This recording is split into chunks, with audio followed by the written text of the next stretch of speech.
Hello and welcome to another episode of the Break It Down for Brackens podcast. Today we are talking to Jennie, my wife, and Travis. They are going to recap their experience at the JFK 50 this past weekend. They both ran it. They both finished it. One had a great race. One had a tough race. We're going to hear what they have to share with us today. And we're live. Travis, Jennie, back on the podcast again. Just finished the JFK 50 miler, and I guess we're going to get all the updates, right? You are. Where do you want to start? Well, it's been a minute. First of all, cheers to my brother right here for a great year and us both finishing the JFK 50. What kind of beer is that? Corona. It's Corona. So let's this is an interesting topic. Let's talk about Corona. Okay. So it's been a minute since we've talked to you. The last time we recorded was sometime in May. Whole world was shut down. Whole world has continued to be shut down, and I would argue that it's probably becoming more shut down. Every single one of our races were canceled this year, except for the JFK. So we ran every single race virtually.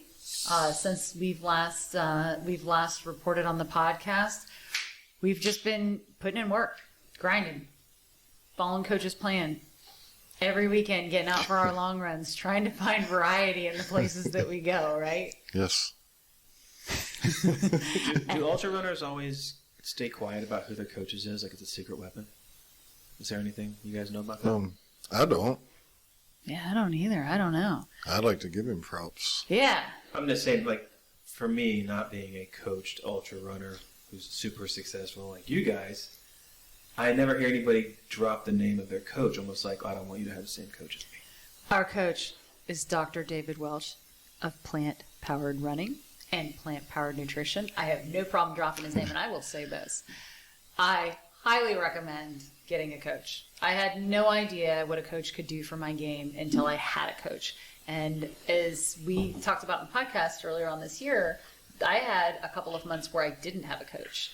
And I was kind of following your plan, Travis. Yes. And when I hired Dr. Welsh, he pulled it all together for me. I can honestly say that my success yesterday, not just my success in finishing, but my success with my time yesterday was because I had a targeted plan with a coach who understood the way that I work, the way that I could perform. And he challenged me in very good ways. And when it came down to it, he knew that I think he believed in me more than I believed in myself that I could finish this. I believe everybody. And he put it together. Everybody believed in you more than you did. But the most, I think since we've last seen or last talked on the podcast, the most stressful thing by far has been COVID. Everything leading up to this race was we cannot get COVID. We cannot get sick. If we get sick, it could jeopardize everything that we're doing. And I don't want to sound shallow about it, but an entire year of training and sacrifice is a really scary thing to put on the line when the whole world is getting sick. Well, he was in a tough situation because me and Kevin still had to deal with people. Yeah, and let's talk about that. So your job, we know you are a steel worker. Yeah. You know, I deal with people on a daily basis that, I mean, you don't know how they're social distancing out of work, so you just got to hope that they're doing all the right things also. How many people are you in contact with on any given day? There's probably 100 employees there, but I mean, I'm not in contact with all of them. And you're wearing protective equipment all day as well. For the most part, if I'm painting. Mm-hmm. And masks. Yes. Yeah, so I have been fortunate enough to work from home since March. That pretty much looks like it's going to be indefinite now. At least I hope so. I've gotten very used to settled into being home. But as the year wore on and the training got more and more intense, I started to develop this very serious phobia of getting sick. I actually got very, very sick, tested multiple times for COVID, all of it came back negative. We believe it may have been COVID because I was so sick. I was down for a solid week. And when I say I'm down, not getting out of bed, severe throat infection in the middle of the summer. And it knocked me out so hard that it absolutely scared me. I, at that moment, knew if I ever get sick, that I could end up in the hospital or worse. And so that kind of started the phobia of don't go anywhere, don't get sick, don't jeopardize this, don't jeopardize the race, don't jeopardize the people around you. But yet I have you that I'm training with that I see once or twice a week, and then I have Kevin, and both of you have to be in contact with the public. So leading up to this race, I think it culminated in this complete isolation, so that we ensured that in the couple weeks leading to the race, we didn't get sick. So Kevin completely socially isolated himself from me, and I 100% isolated myself from the world. And it sounds crazy, but it felt crazy. It felt lonely, but I didn't go anywhere for anything.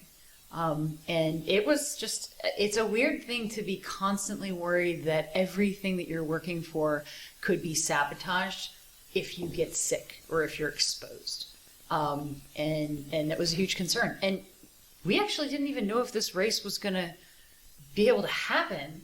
And that was right down to the wire. Yeah, it was. I was still Friday telling people we ain't ran this race yet. Yeah. There were reports that there was a lot of heat coming down on the race organization because the number of COVID cases are going up in Maryland and surrounding states. There were restrictions that have been put in place in surrounding states. And this race, I can tell you, has done a fantastic job at communicating with us, communicating a safety plan. But really, up until the last couple of days, all it would have taken was for permits to be pulled, us not to be able to use the Appalachian Trail, CNO, and that would have been over.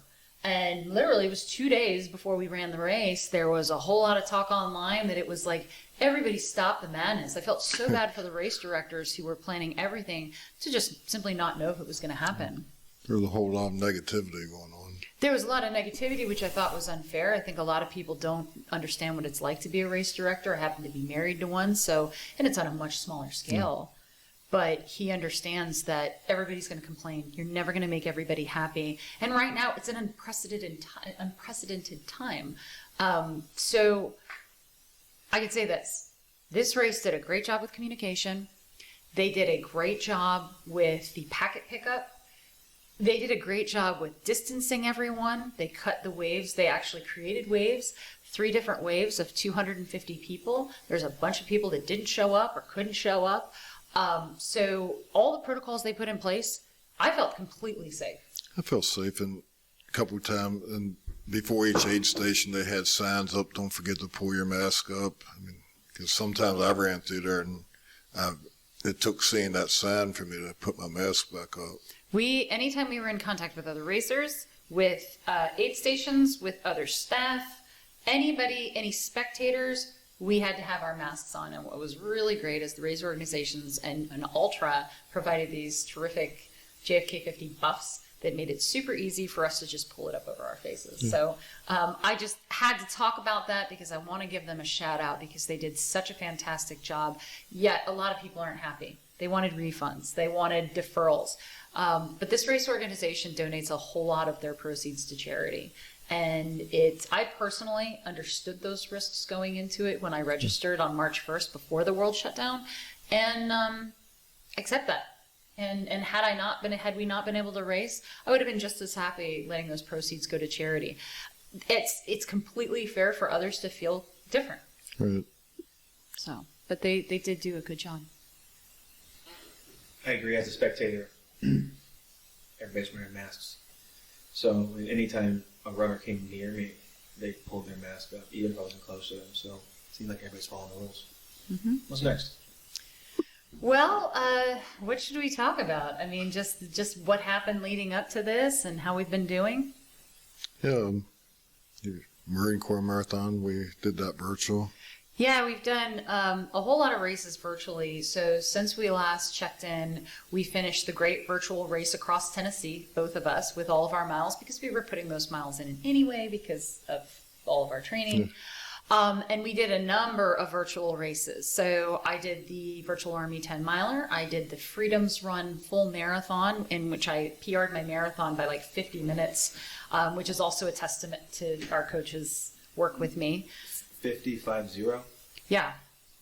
Yeah. So I ran it in just over 4 hours on a training pace, not even a race pace on a hilly course, but I do better on hilly courses versus flat courses. And I was really happy that we were able to do that. We had a bunch of people from Bros and Bras come out and do it in the same day. And we all kind of had a rallying party for everyone, socially distanced, and it was great. Also, I ran the Marathon Training Academy has a lot of really wonderful virtual races this year due to COVID. And there's one that they did called the Corona Lisa, and that was a challenge simply to run 100 miles by the end of the year. Well, I decided to use that as my medal. It's this really great medal of the painting of the Mona Lisa, only she's got a mask on. And they give out the best medals. They're really, really sturdy and thick and nice. That I decided to use that medal to commemorate running the year. For the very first time in my whole life, I ran the year in miles. And in fact, I'm well over that. I'm 2,275 miles just since January. And so I used that Corona Lisa medal for my 100 times 20 plus 20 for my 2020, hitting my 2020 goal in miles. And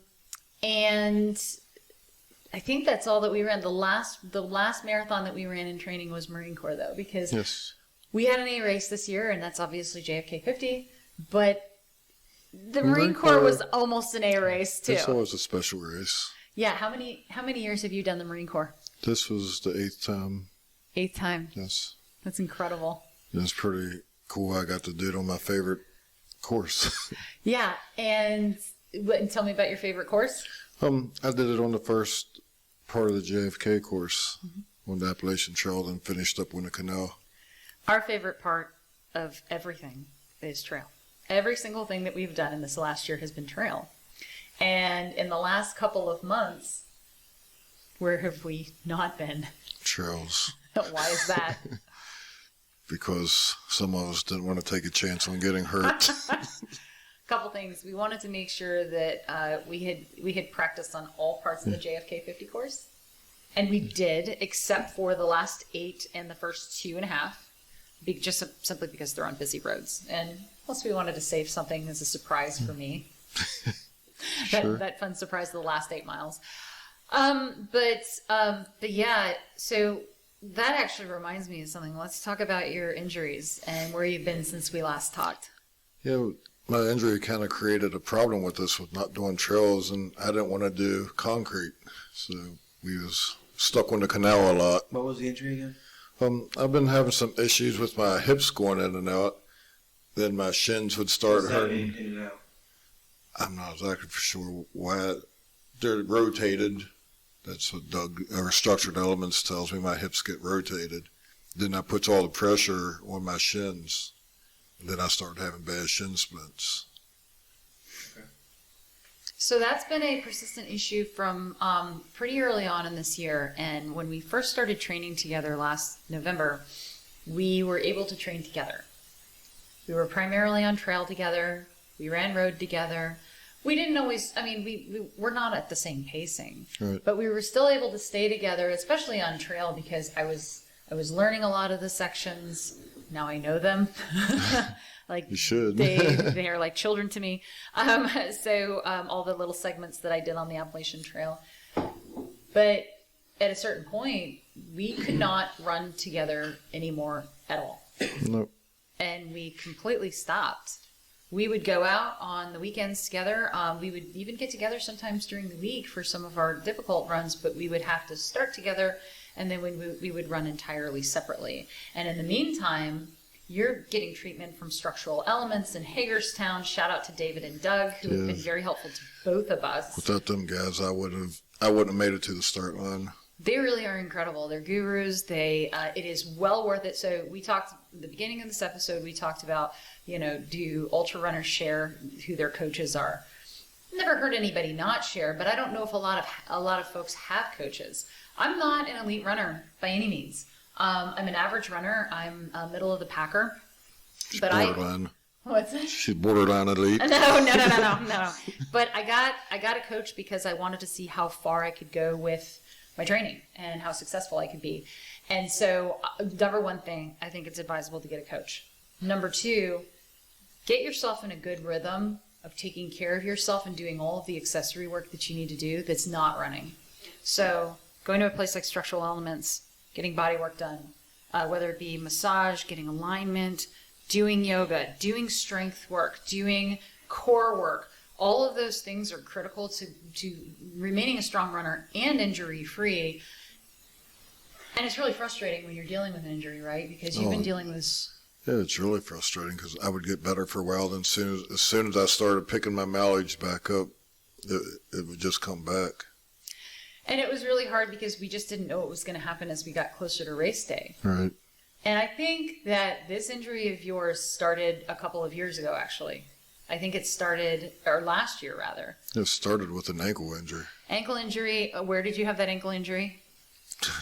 On the switchbacks in Weaverton. On the Weaverton switchbacks, where you rolled an ankle, had a very severe sprain. What was it? A grade 3 sprain. Yes. And that has continued to plague you. And I think it caused misalignment issues. And that's where Structural Elements is coming into play because it's been so long standing that they're helping kind of recorrect the imbalances. Yeah, they're helping me get the mobility back that I've lost with the 4 back surgeries, and they're just working on everything. And they also address things like, the shoes that you're wearing. Yeah.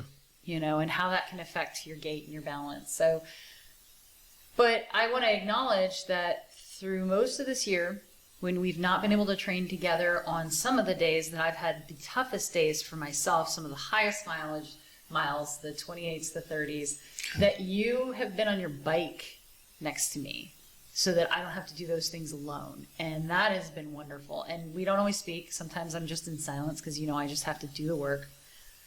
Right. Yeah, I know when you're wanting to talk and when you don't want to talk. And when I don't want to talk, it's usually when I'm about to get emotional and it's just something I don't feel like doing. Like when we're on the canal and I know I have a marathon ahead of me and I'm over it. So I appreciate you being patient with me. My pleasure. But it's been a challenge as we've gotten to the last couple of weeks of training because we can't do road for you because that tears you up. And we can't really do trail because we're trying to be careful. So we've had to kind of compromise in both of those things. We've done a lot of canal. Yeah, I think I've literally run 3 times in the last month. And that was more of a run-walk to try to figure out how I can do this and keep a 15-minute pace for the race. So obviously with having your training kind of come to a halt, tell me about where your mind was when you went into JFK yesterday morning. Questioning myself. I mean, I didn't know what yesterday was going to bring, whether I was going to finish it or not, and I doubted myself the whole day.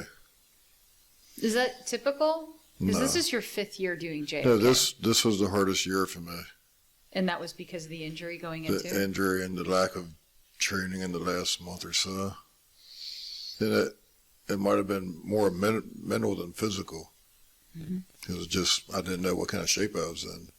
And you already know very well that ultra running is very much mental anyway. Yeah, I know I wasn't in the shape that I could have finished that race at a decent time. Yeah, and it was a scary thing yesterday. I always had faith in you, for the record, that you could do it.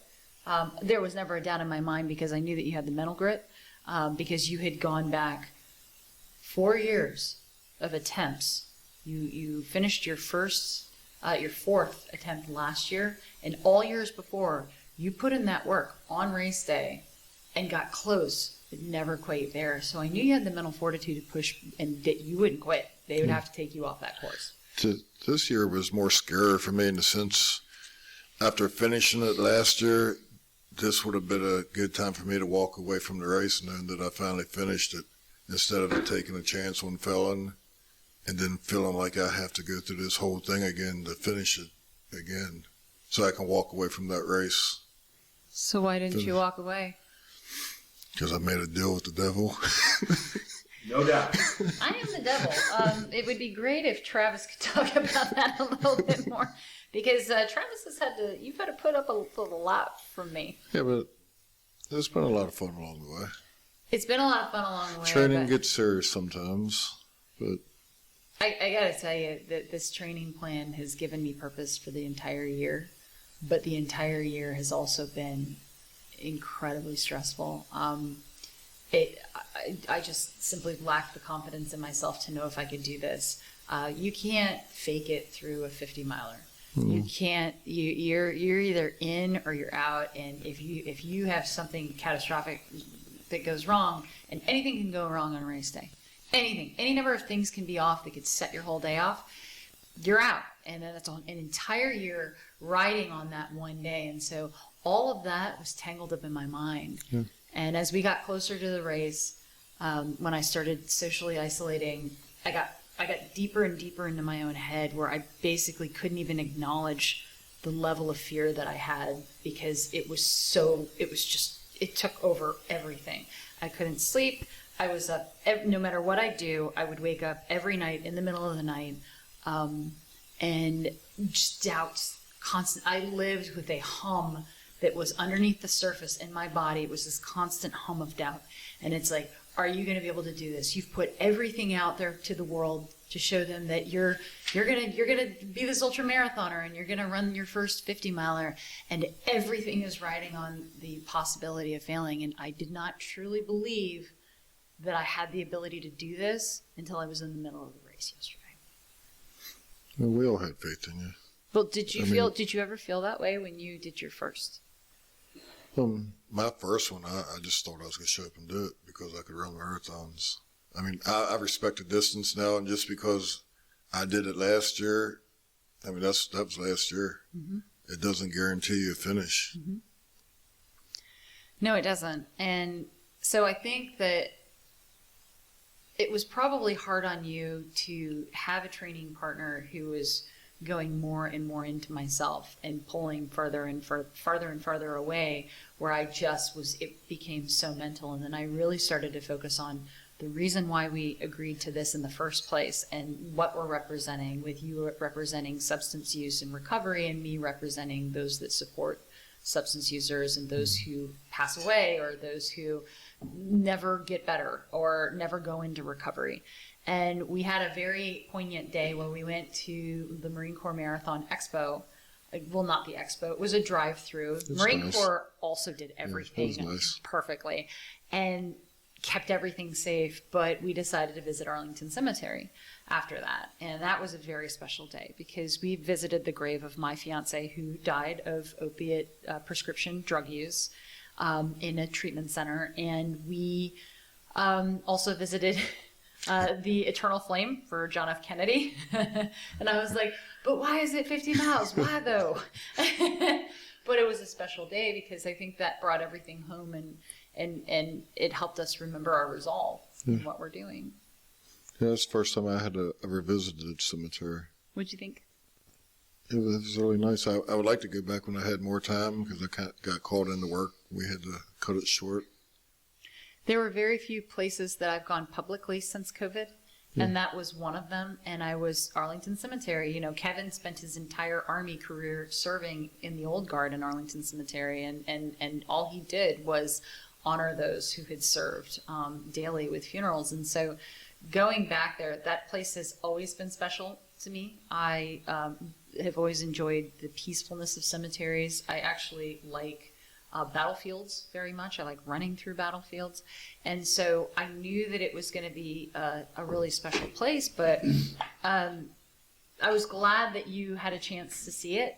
And I was really impressed by the level of security that they had in place there to keep us safe, even though we were in an outdoor venue. You know, the world, we're talking right now without masks, which I'm comfortable with right now. But the world most people have adapted to a new normal, and that's just being careful everywhere you go. You have to. Mm-hmm. But down there, I mean, they had a screening thing we had to go through. Mm-hmm. They did before we could even get in there, and so it was really impressive. But yeah, that was a big. I think that was a milestone. And then the next weekend we ran the Marine Corps Marathon. Yes. You finished your 8th, and you ran yours on the Appalachian Trail in a wonderful section. You ran yours on a Saturday. Yeah. And I got to meet you so that I could cheer you on before you went from the Appalachian Trail over onto the C&O Canal. You met me at Weaverton. I met you at Weaverton. And then the next day, you rode your bike, and we started at Weaverton and ran the entire C&O Canal section of the JFK 50. And I'm glad I did that, because mentally I needed to be prepared for that. I had run it in small sections before, but I had a point where we were just past Antietam. We were just at past Lock 38 in Shepherdstown, where I just started like weeping to myself. I was just crying. I was like, man, I don't want to keep going. I don't want to do this distance. I'm over it. And not all the days that we have training days are good days. I know I paint a picture like they are, but they're not all good days. But we got through that. Yeah, as you push through them, and when you're in races, you got to push through when you don't want to be there. Yeah. You just don't quit because you're not feeling it. Nope, you definitely can't. Although I will say that actual live races, are so much easier. So it's been such a strange year. Every single race that we've had, except for Seneca Creek, our 50K in March, every single race has been canceled. So you're getting used to mentally being alone, unless you have a small group that you could go with. And so being in a race, I'd forgotten how much that changes your mindset. And I got to say, yesterday in the race, it didn't bother me to be on that canal. So I think this is a good segue to talk about the race and what happened yesterday. So who wants to go first? Travis, you go first. Sure. The first 2.5 miles we started, it was a pretty good start. The first mile I ran with Jenny because that's what I wanted to do. And then I just pulled back and let her go because, well, I just had to do that.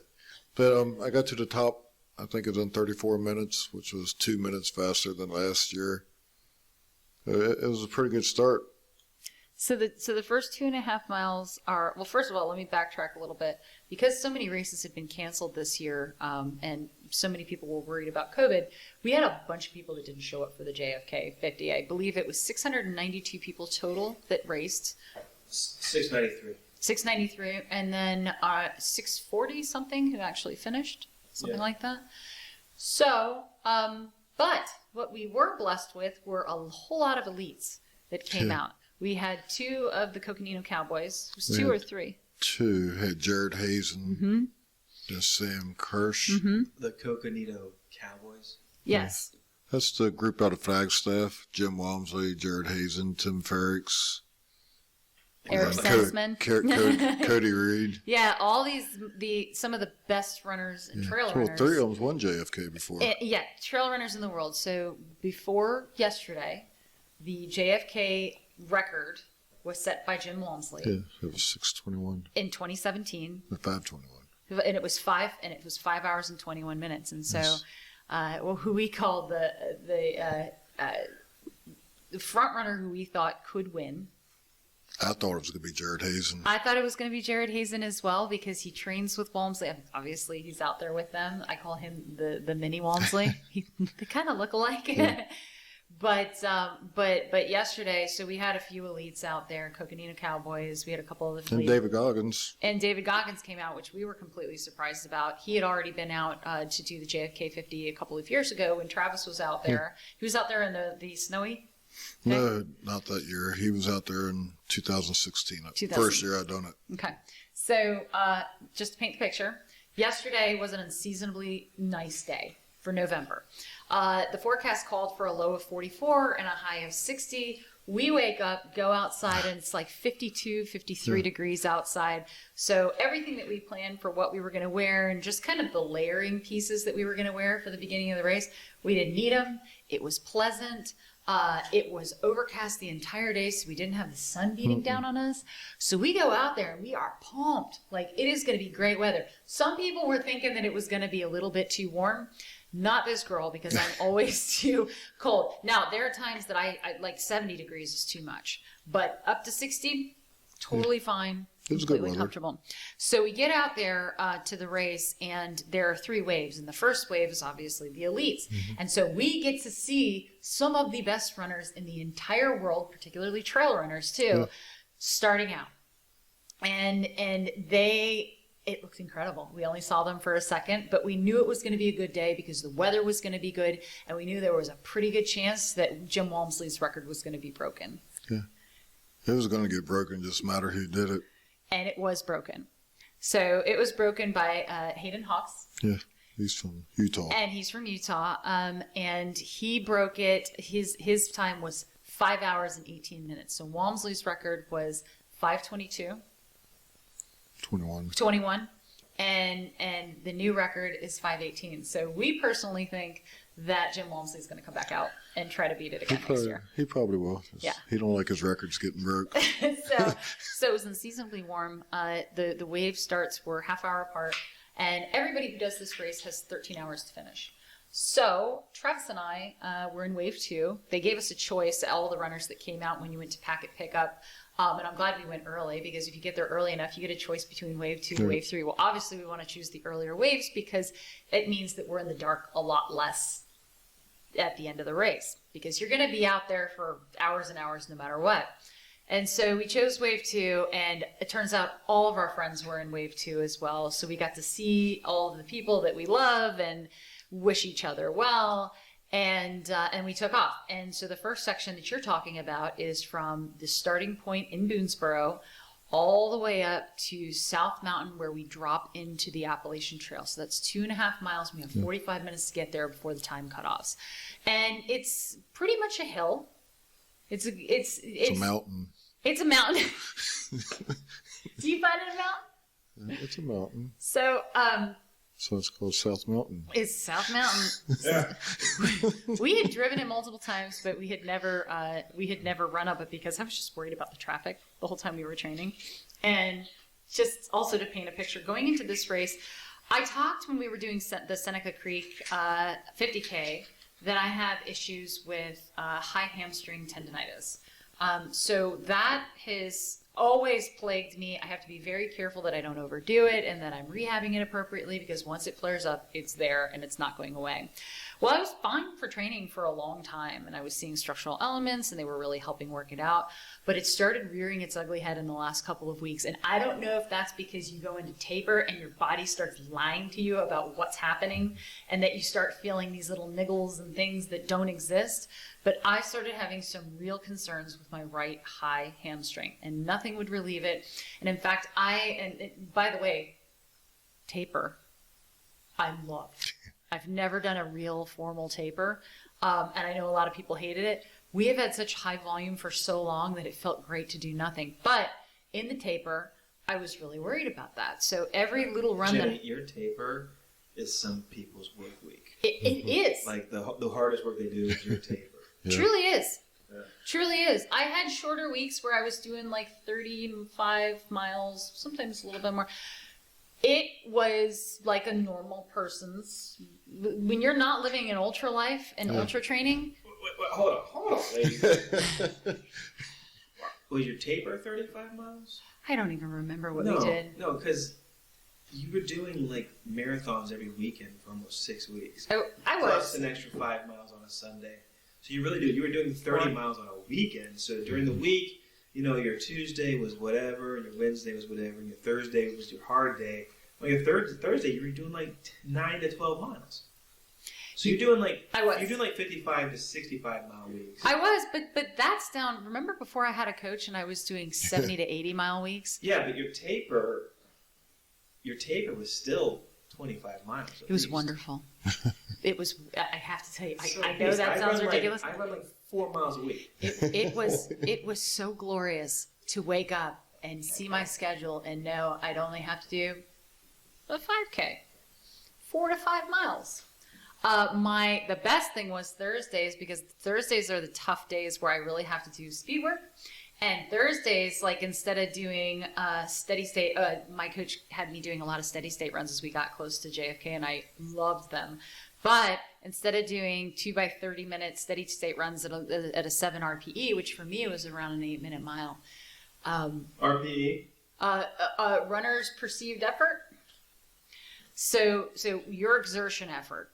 So at a 7, I would have one 30-minute block. And then in the second week of taper, I had one 20-minute block. And it was like glorious. It was wonderful, and I allowed myself to rest. I became obsessive with resting and trying to sleep. And that's in the last week, Kevin, that's the time when you were out of the house on your camping trip with your guys.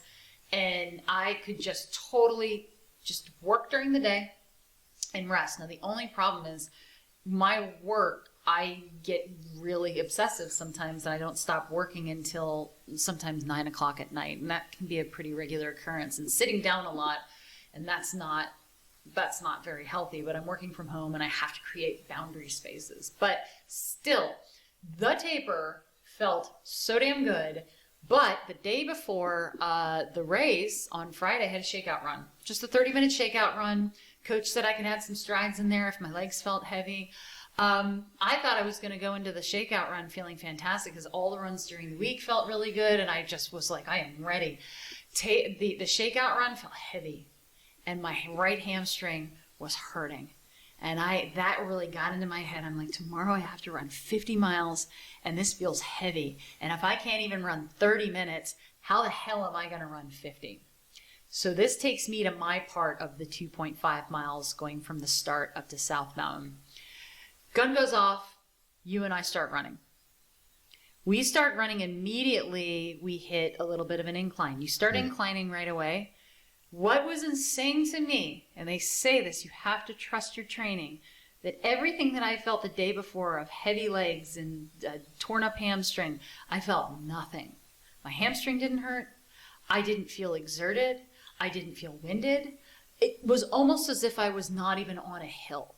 And that was insane to me. And so I just felt comfortable. Perhaps it was just the adrenaline of starting the race and having everybody around me. But I just went with the pack. And we stayed together, like you said, as long as we could until we broke apart. And then at a certain point on the hills, I walked. If I felt any exertion in my legs in this first section, it makes absolutely no sense if you've got 50 miles to do to go out and race. Oh, I agree. And I think that that's a lot of the tactics that a lot of people gave me advice before I did this who had done JFK. They were like, don't burn out your legs. Don't be a clown. Those first hills, there is absolutely no need to race up them because everybody you see racing up them, you're going to be passing later on. Definitely. And it proved to be true. Yeah. So we get up to the top of South Mountain. I think I got up there in something like 29 minutes, which just conservative pacing. And then what do we do after we get up to that top? That's where we drop into the Appalachian Trail. And how far is the Appalachian Trail? How long are we on the Appalachian Trail for that section? 13.1 miles. So but there's 2.5 miles of paved. It's a fire road that goes. That ain't a mountain, I don't think, is it? It's just a big hill. That goes up to, is that Lamb's Knoll? Yeah. Yeah. So that, if you can really break this race up into 3 segments, I actually do it into 4. The first one is that 2.5 mile section from the starting line on the road up to South Mountain. The second section, South Mountain on the Appalachian Trail, which is our home. This is my comfort place. It can rock and roll in this section. Appalachian Trail, except for the 2.5 mile section on the fire road. Some of it is runnable. Some of it is just straight up, and it doesn't make sense to run it. And then the third section, third section is Canal for a marathon, and fourth section is the hardball course for the last 8.7 miles, or 8.2 miles until the finish. So, tell me about the Appalachian Trail. Well, once I got on the Appalachian Trail is when I knew I was going to have a hard day. Because with my injuries and stuff, as much as I love it, I couldn't run the downhills. So within that 13 miles or so, I came out of there with a pretty big deficit to have to try to make up. So you couldn't run the downhill, so that you would just walk them? Pretty much walking them, just trying to protect my shins to give myself a chance when I get out of the Appalachian Trails. So essentially, you walk the uphills, walk the downhills, and ran the flats. I was running more of the uphills this time because I knew I was already losing so much time. And how was the crowd when you were up on the Appalachian Trail, the runners around you? They was pretty good. And me going slow down the downhills, I was courteous to the people behind me. If they was right behind me, I would let them go around because I knew that I was walking the downhills and I didn't want to hold the other runners up. So did you have any, how was this compared to other years? I'm just curious because obviously the field normally in a JFK, you have one wave start. All of the over 1,000 runners start together. Yeah, this year there was not the congestion on the Appalachian Trail. Every once in a while a runner would come up behind me and I would get out of his way. But it's nothing like years in the past. So when you're on the Appalachian Trail, there are two segments of it. So there is South Mountain to Gatlin State Park, and then there is Gatlin to Weaverton. Right. And so the two sections are quite different. Oh, quite. Yeah, I like the first section better. Me too. Something about Weaverton, I don't know if it's a mind thing or not, but it seems like the whole time you're on Weaverton, it's a slight uphill. It feels like that sometimes. Yeah. So the first section feels like a net downhill. There are some uphills, but it is the absolute joy of my life to run that section. If I could run it every day, I would love to do that section and go for an FKT at some point in my life and it's such a small segment. That's okay. But it is just the most comfortable place. And so you dropped in, you had problems going downhill because of your injury. So you obviously had to be way careful to save your legs for the canal. Yes. And did you feel okay by the time you hit the canal? No, I mean, I was already hurting pretty bad by then. We had a very different race day.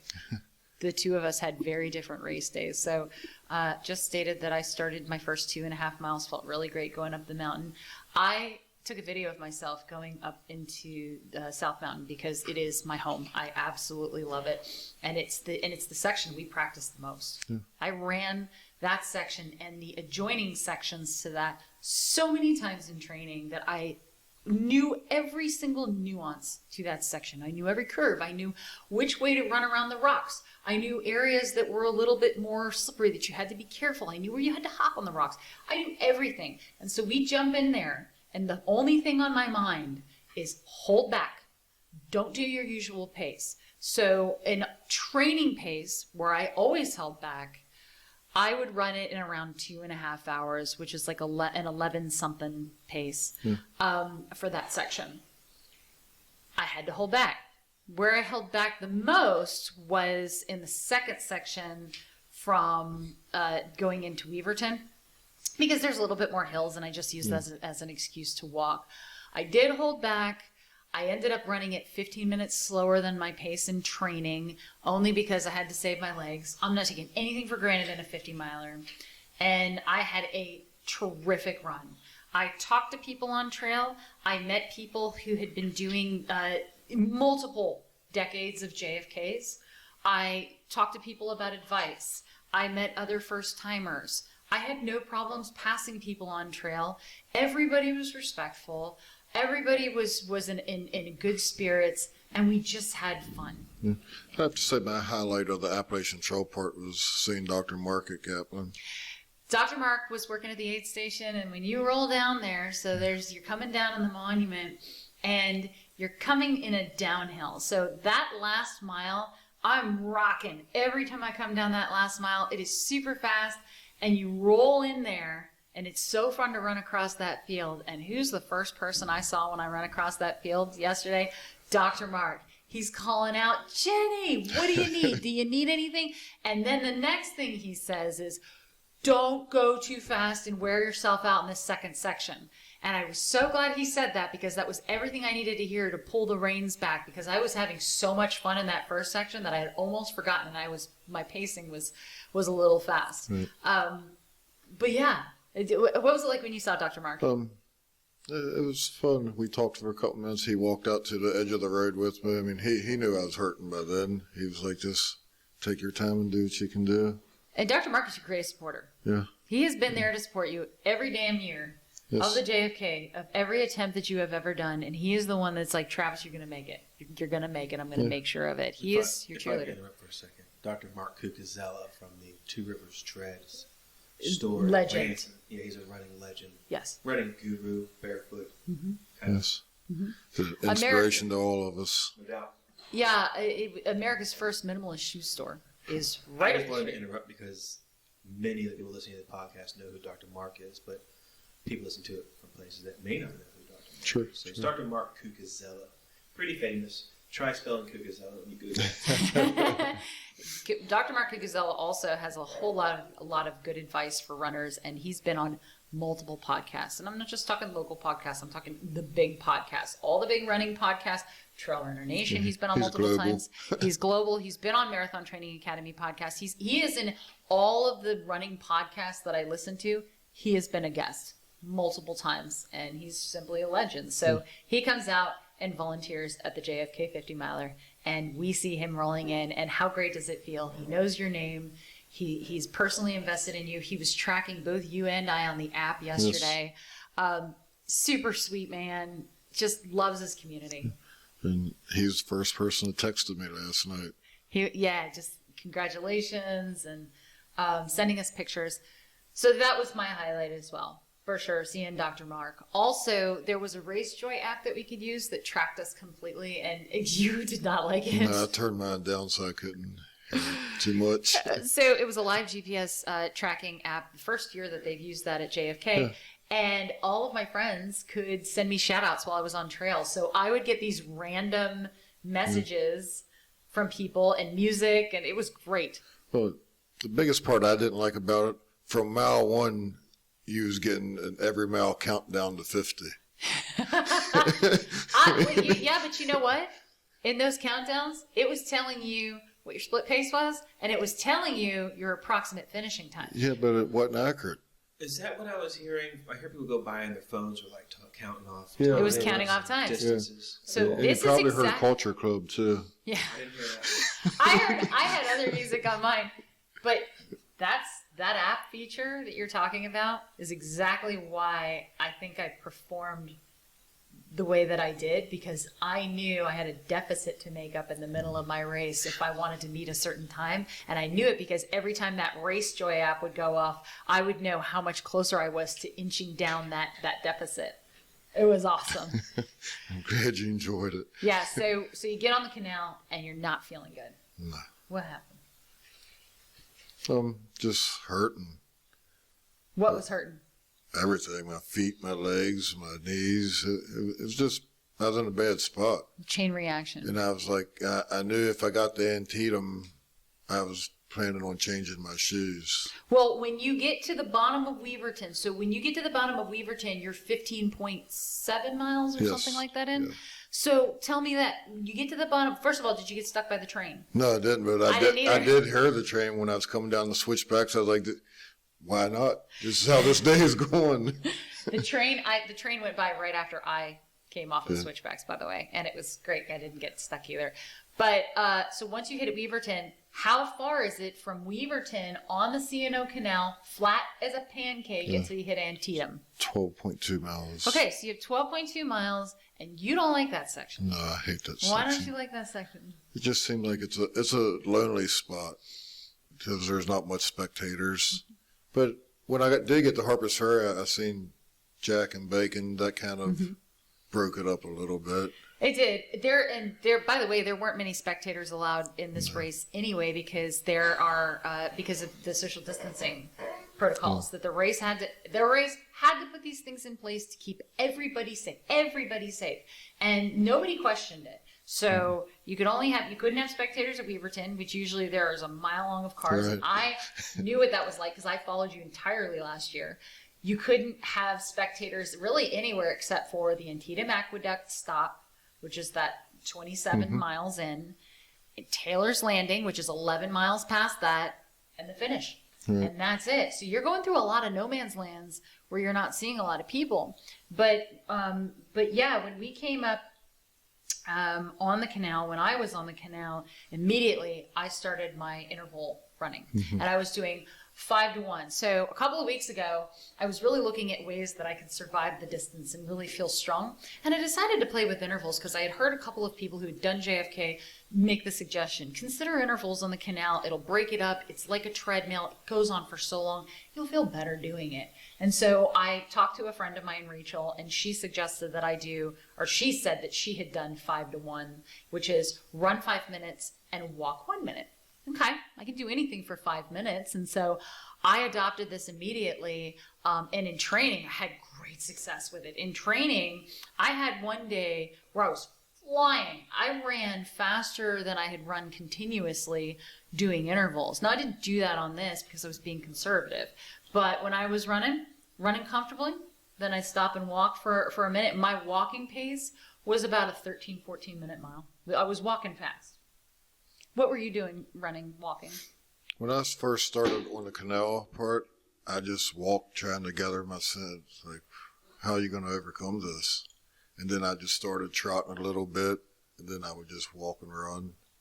And I was actually probably walking more than I was running, because every time I would try to run, just those shoes didn't agree with me yesterday for some reason.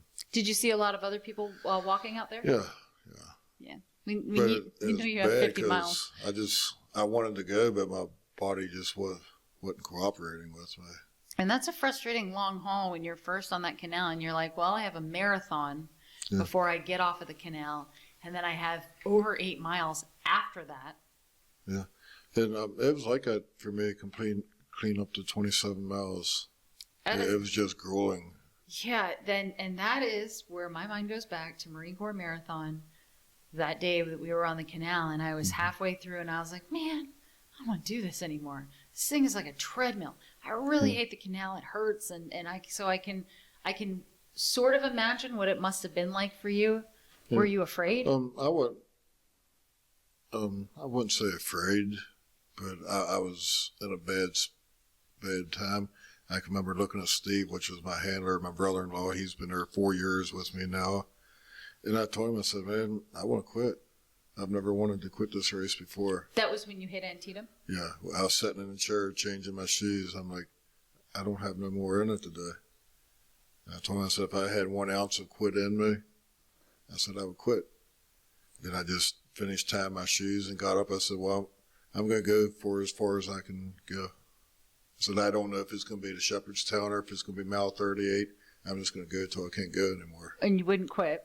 You would go until you're pulled from the course. Yeah, that's what I was telling. I was like, I don't know where it's going to be, but there's no way I'm going to finish this race today, but I'm going to go until I can't go anymore. That's a hard place to be in, brother.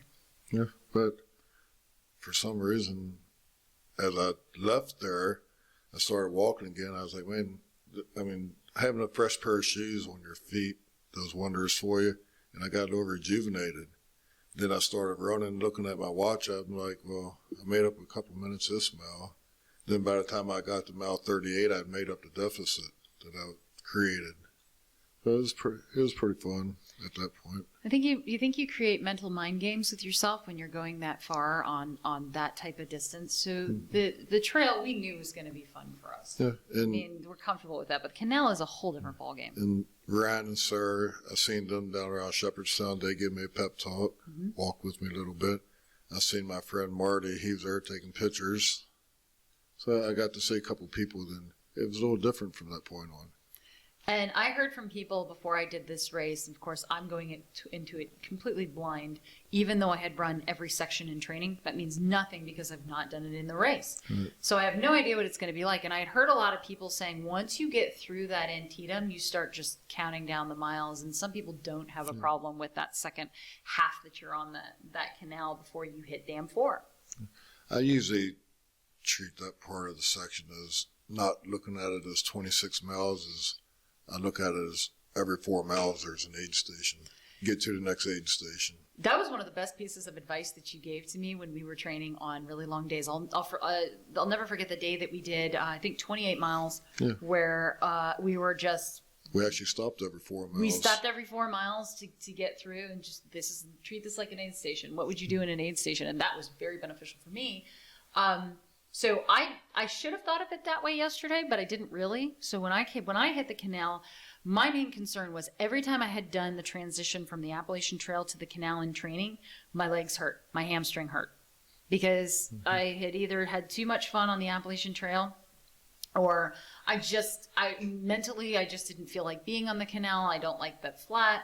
And so what I did in training in the last couple of months is every one of my speed work days I did on the canal, because we don't have a track close to us. We don't have the luxury of a track, so you go to the next best thing and you're like, well, where can I actually get some flat speed miles in where I can, be useful? It's not a hill work day, it's a speed work day. So every Tuesdays and Thursdays I would go to the canal and I would run that section from Harpers Ferry Bridge to Weaverton and beyond. And so I was so used to that, and every time I do that, and every time I ran a really hard tempo day, I would mentally encode it and go, okay, when you're out here and you don't feel like being on this canal because you're tired, you can mentally go back to that day. Remember when you were running sub-8s over here. Remember when you thought you couldn't do it, but you did it. Well, now all you have to do is run a comfortable pace. You can do this. And that really helped me. And so the way that I was looking at the canal yesterday was the segment into Antietam, and then the segment into Taylor's Landing. I wasn't looking at it as the aid stations, because for me, what I dreaded the most was going in here and just being like, I'm on a treadmill, this is gonna suck, and I'm gonna dread it, and I'm gonna feel like I don't wanna do it anymore. That didn't happen at all during the race. And the reason it didn't happen is because the ultra community, first of all, JFK community, I've never seen anything like it. I've experienced ultra communities before where they are the most accepting people. They've all got a little bit of a screw loose because otherwise, why would we do this? But I was introduced into the JFK 50 group on Facebook, and these folks are fantastic. They're sharing things with each other. They're supporting each other. They're basically giving each other virtual high fives. There were a couple haters on there. They were the people who couldn't do the race. Were salty because they weren't getting refunds. We understand that. But you also understand, if you know JFK at all, you know you're not going to get a refund for anything because they give a lot of their stuff to charity. So I cut out that noise and embrace the people who were on there. So I tried to get involved a little bit in that community to kind of get to know some of these people. Who are the people I'm going to be out on course with?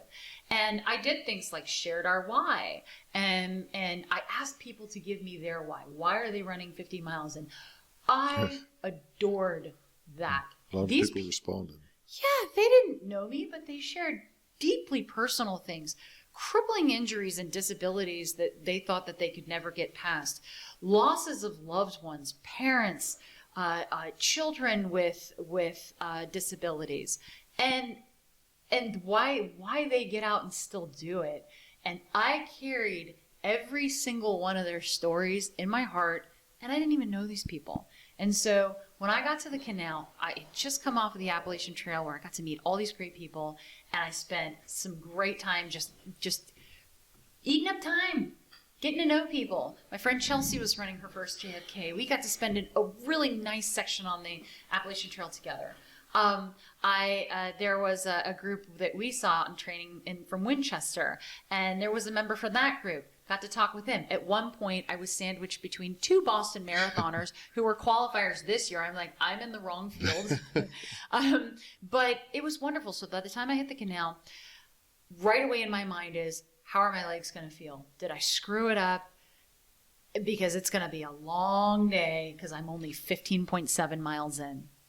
That's nothing. And I know 15 used to be my threshold. I couldn't go beyond running 15 miles. It was the worst thing in the world. So it was really in my head. So I started running, and I started feeling a little out of breath. So I'm like, okay, Jenny, catch your breath, slow down, and try to do a little better. And then I started seeing the same people. As I started doing my intervals, I started leapfrogging people. They would do their intervals. Right. And then I would leapfrog them, and then they would stop to walk, and then or start to run again, and then they would leapfrog me, and I met a couple of people that way. And so the first milestone was getting into the Harpers Ferry Bridge, which is about 2.5 miles in. That section from Weaverton to Harpers Ferry, I was running it every Tuesday and Thursday, so I could do it in my sleep. Right. But saw a whole bunch of people at the Harpers Ferry Bridge that just acquaintances, folks cheering. The Hurt crew was there. Paul, their folks, by the way, are the most supportive people when it comes to ultra races. They all rally around each other. I saw my folks out there, and that helped. Okay. Immediately after that, I'm like, okay, now I'm going into no man's land. No man's land for me actually starts after you get out of Harper's Ferry. You're past the Maryland Heights area, and then you start going into the woods, and you now know that you're literally going to see nobody. And I had done that many times. I'd done that when I trained for the Freedoms Run Full Marathon because it's on that same section of the course.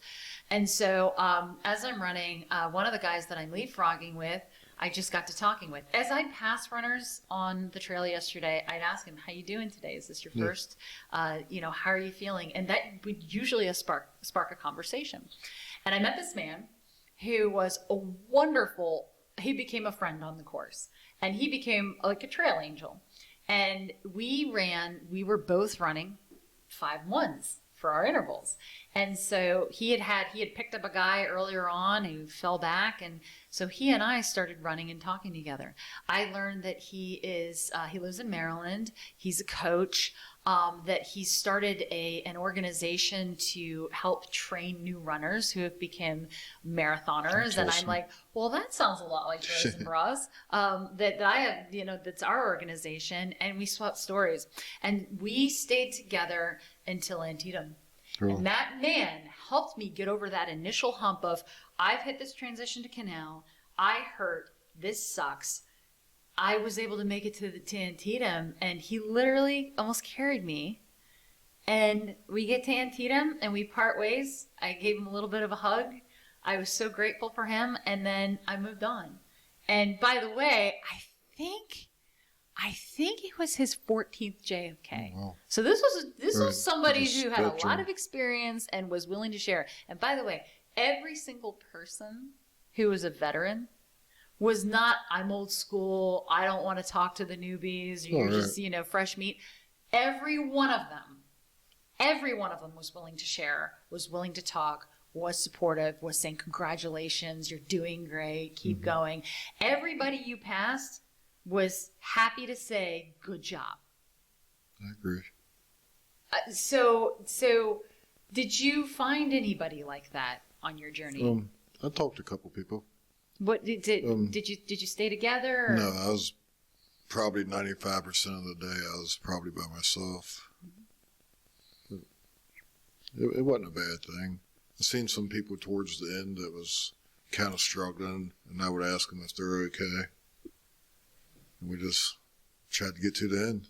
There's certainly a section where you start seeing people start to struggle. And I would say for me, it was between Snyder's and Taylor's Landing. 38's a big spot where I see a lot of people struggling. A lot of people going into their first JFK are probably like me. Maybe they've only run a marathon, or maybe they're like me. My longest distance was Seneca Creek, which is 32.5 miles. And then you hit that point after that, and you're like, oh, God, I don't know what's going to happen. I don't know if I could do this. Right. At that point, it's all about what you have on the inside, pretty much. And it's about nutrition. Yeah. I didn't do so well in that. What happened? I don't know. I just wasn't feeling good. Just what I normally use, spring energy, it just wasn't settling on my stomach too well. Mm-hmm. So I had quite a calorie deficit yesterday. And that's an area where I completely differed as well. My nutrition, fueling nutrition, was on point. I woke up, had a spring energy 300 calorie pack, which is an oatmeal thing that's very easily digestible. I took a video of it where I'm in my robe, laying in bed and petting my cat, drinking a coffee and having that. I made a point to have that and be done eating it 2 hours before the race. And then I carry spring energy for my nutrition, as well as salt sticks and Endurolights, and just to keep up my nutrition along the way. And I kept it up religiously. The night before, our coach sent me a message saying, this is how much water you want to drink before the race. On your way to the race, this is how much you want to get in the first 45 minutes. Do not skimp on your nutrition. If you do, it's going to be way harder to come back from a deficit. So I heeded those words entirely, and I did what I did in training, and all the practice that I did. I I really had a hard time dialing in how often I wanted to take fueling. Yeah. But in the end, it was every 45 minutes. And that worked perfectly for me. It worked great for me in Freedom's Run. And yesterday was a day like Freedom's Run. So I'm sorry you didn't in every way had the opposite. Oh, I don't mind. Every run ain't going to be a good run. Mm-hmm. It's just what you do to finish. Well, and sometimes what helps you finish is the rallying of the crowds. And so you're used to the regular JFK where you have a lot more spectators. Yeah. And so when we get into Antietam, it seemed like it was similar to what it was last year when I was following you in Antietam. There were a lot of people there. All along the sides of the roads are people who are there and they're cheering you in. And it's almost like you're coming into a finisher shoot. Mm-hmm. And I came in, immediately saw my people, and that's where you've seen your mom and dad, isn't it? And it's where I saw my mom and dad, yeah. And my people could not have supported me better yesterday. I was overwhelmed by the amount of people who came out to cheer me on, sending me virtual cheers through the app, sending me messages. Everybody, you have good people around you when they want you to succeed. They're not waiting on you to fail. And my people wanted me to succeed, and they rallied, and so proud. And so we came into Antietam, and I had a big crowd, and that was wonderful. And people were still taking the safety protocols, and the best thing was, seeing my family, my mom and dad. My mom is disabled; she cannot walk, and the concern was, my dad told me the day before, "Hey Jen, I'd love to come out and see you, but I don't think mom's going to be able to come because she just can't get around." Totally understandable. When I described where Antietam was, that he had been to that spot, maybe he didn't know it as Antietam. It's the campground on the CNO, just a couple miles up from Shepherdstown. I said, there's a spot where you can park your car and maybe mom can sit in the car. And that would be great if she can at least sit in the car. So when I get there, much to my surprise, my mom is not in the car. She's on the canal, and she's in her chair. And I came running in there, and I yelled, "That's my mom and dad." Shouted, "That's my mom and dad." And when I said that, crowd is like, "Yeah!" And they're just cheering. And magic happens with these people who come out to see you, because I firmly believe that we don't run any of these 50 on our own. We run 50 with carrying the people who are there supporting us, and they carry us. Yeah. And that is so incredible. So you saw your brother-in-law. Yeah, and I seen Marty. my brother-in-law, Marty, and Sarah, Amber, and Jamie. I've seen them. Yeah, we saw some friends that came in, and they were kind of they were running to the end of the aid station and just seeing us off, and it was really great. When I saw Sarah and Ryan, it was so awesome, because they're Sarah Hodder and her boyfriend Ryan, also local and national legends in ultra running, 100-milers. And they come out to support you every single year. And when I saw them, it warmed my heart to see them. I could not have been happier to see them. These people who are these incredible ultra runners who do these distances so far and beyond what I can ever imagine, they came out to support us. Yes. Humble. And so saw your friend Marty, who had never seen me before in person. I hear shouting out my name. He's there with his wife, and he's taking pictures. Just amazing support. And so that took me through that section. But I wasn't prepared. I always thought when we talked that no man's land was that first section. I had run this second section going up to Snyder's and Taylor's Landing many, many times. But I wasn't prepared for that to be a no man's land for my mind. And it was. But I had changed my shoes. Did not intend on changing my shoes, but I changed my shoes to my carbon shoes, and my New Balances, which are amazing. I can agree with that. And they're what I used in training quite a bit on my speed work. And I knew I wasn't going to be doing any speed work, but I also knew they gave me wings. And so just changing your shoes felt a little bit better. Some people are fine not doing it. I felt great changing my shoes. And so in my second half, getting through that no man's land, I just picked it up. Kevin, I think you even noticed there was a change in pace. Well, I was... even though you weren't racing, I was pitting you against other horses out there in a horse race, and because I rode my bike in the opposite direction, I knew from where I set her chair how many miles from that spot you would be. So if I came across one person, I'm like, okay, here's Mario. He's at I am 1 mile into my ride, so he's at 1 mile mark. However soon I see Jenny would be 2.5, 3 miles in. I'm like, oh, Mario's 3 miles ahead of you, that sort of thing. But then there were other targets that I kind of set, and I was like, well, that person looks weak, and I think Jenny's going to catch that person in the next 10 miles. And I was kind of wagering my own bets against that. What was it like from your perspective watching the race? I didn't watch the race. It was all about you. I didn't watch any of it, honestly. I didn't see the leaders. The fastest person I saw that I knew was Mario, and I coincidentally just kind of caught him as he was transitioning through different checkpoints that you had me sitting at. Because I would park at a location like the bottom of Weaverton Cliffs. When I beat you there with a significant amount of time, so I rode down to Harper's Ferry on my bicycle, met up with Jack and Bacon, and cheered there. That's when I saw the people who were the leaders of your wave, like Mario, the guy on Team Nova, and the guy in the green shirt. I don't know who he was. But they stayed in that order almost the entire time I saw them. So then I could ride backwards to when I caught you, which is when I would see Jason, Inga, and Chelsea. So I was kind of able to travel along with you guys. And what was funny was all the runners I passed, because of my big, obnoxiously bright orange helmet, they recognized me clearly, because I passed them all 5 times. I did like 5 ride backs. So it was nice to watch, but it wasn't. It was more about getting you there, making sure you had all of the amenities that you wanted in your support areas. You know, and then like cheering, and then catching up with bros, like saw Amber and Fiona and Janice, and there were people out there I didn't even see, like Jamie, and Carmen was out there at some point, and Maxine. So for me, it was more about being part of the community that cheered. You know, like you mentioned off mic, you saw the same spectators too. So at one point, you were set up beside the same other team. There's another team that was running. You were set up beside them 2 times, and they came in either right before you or right after you. So it was neat how all that kind of flowed together.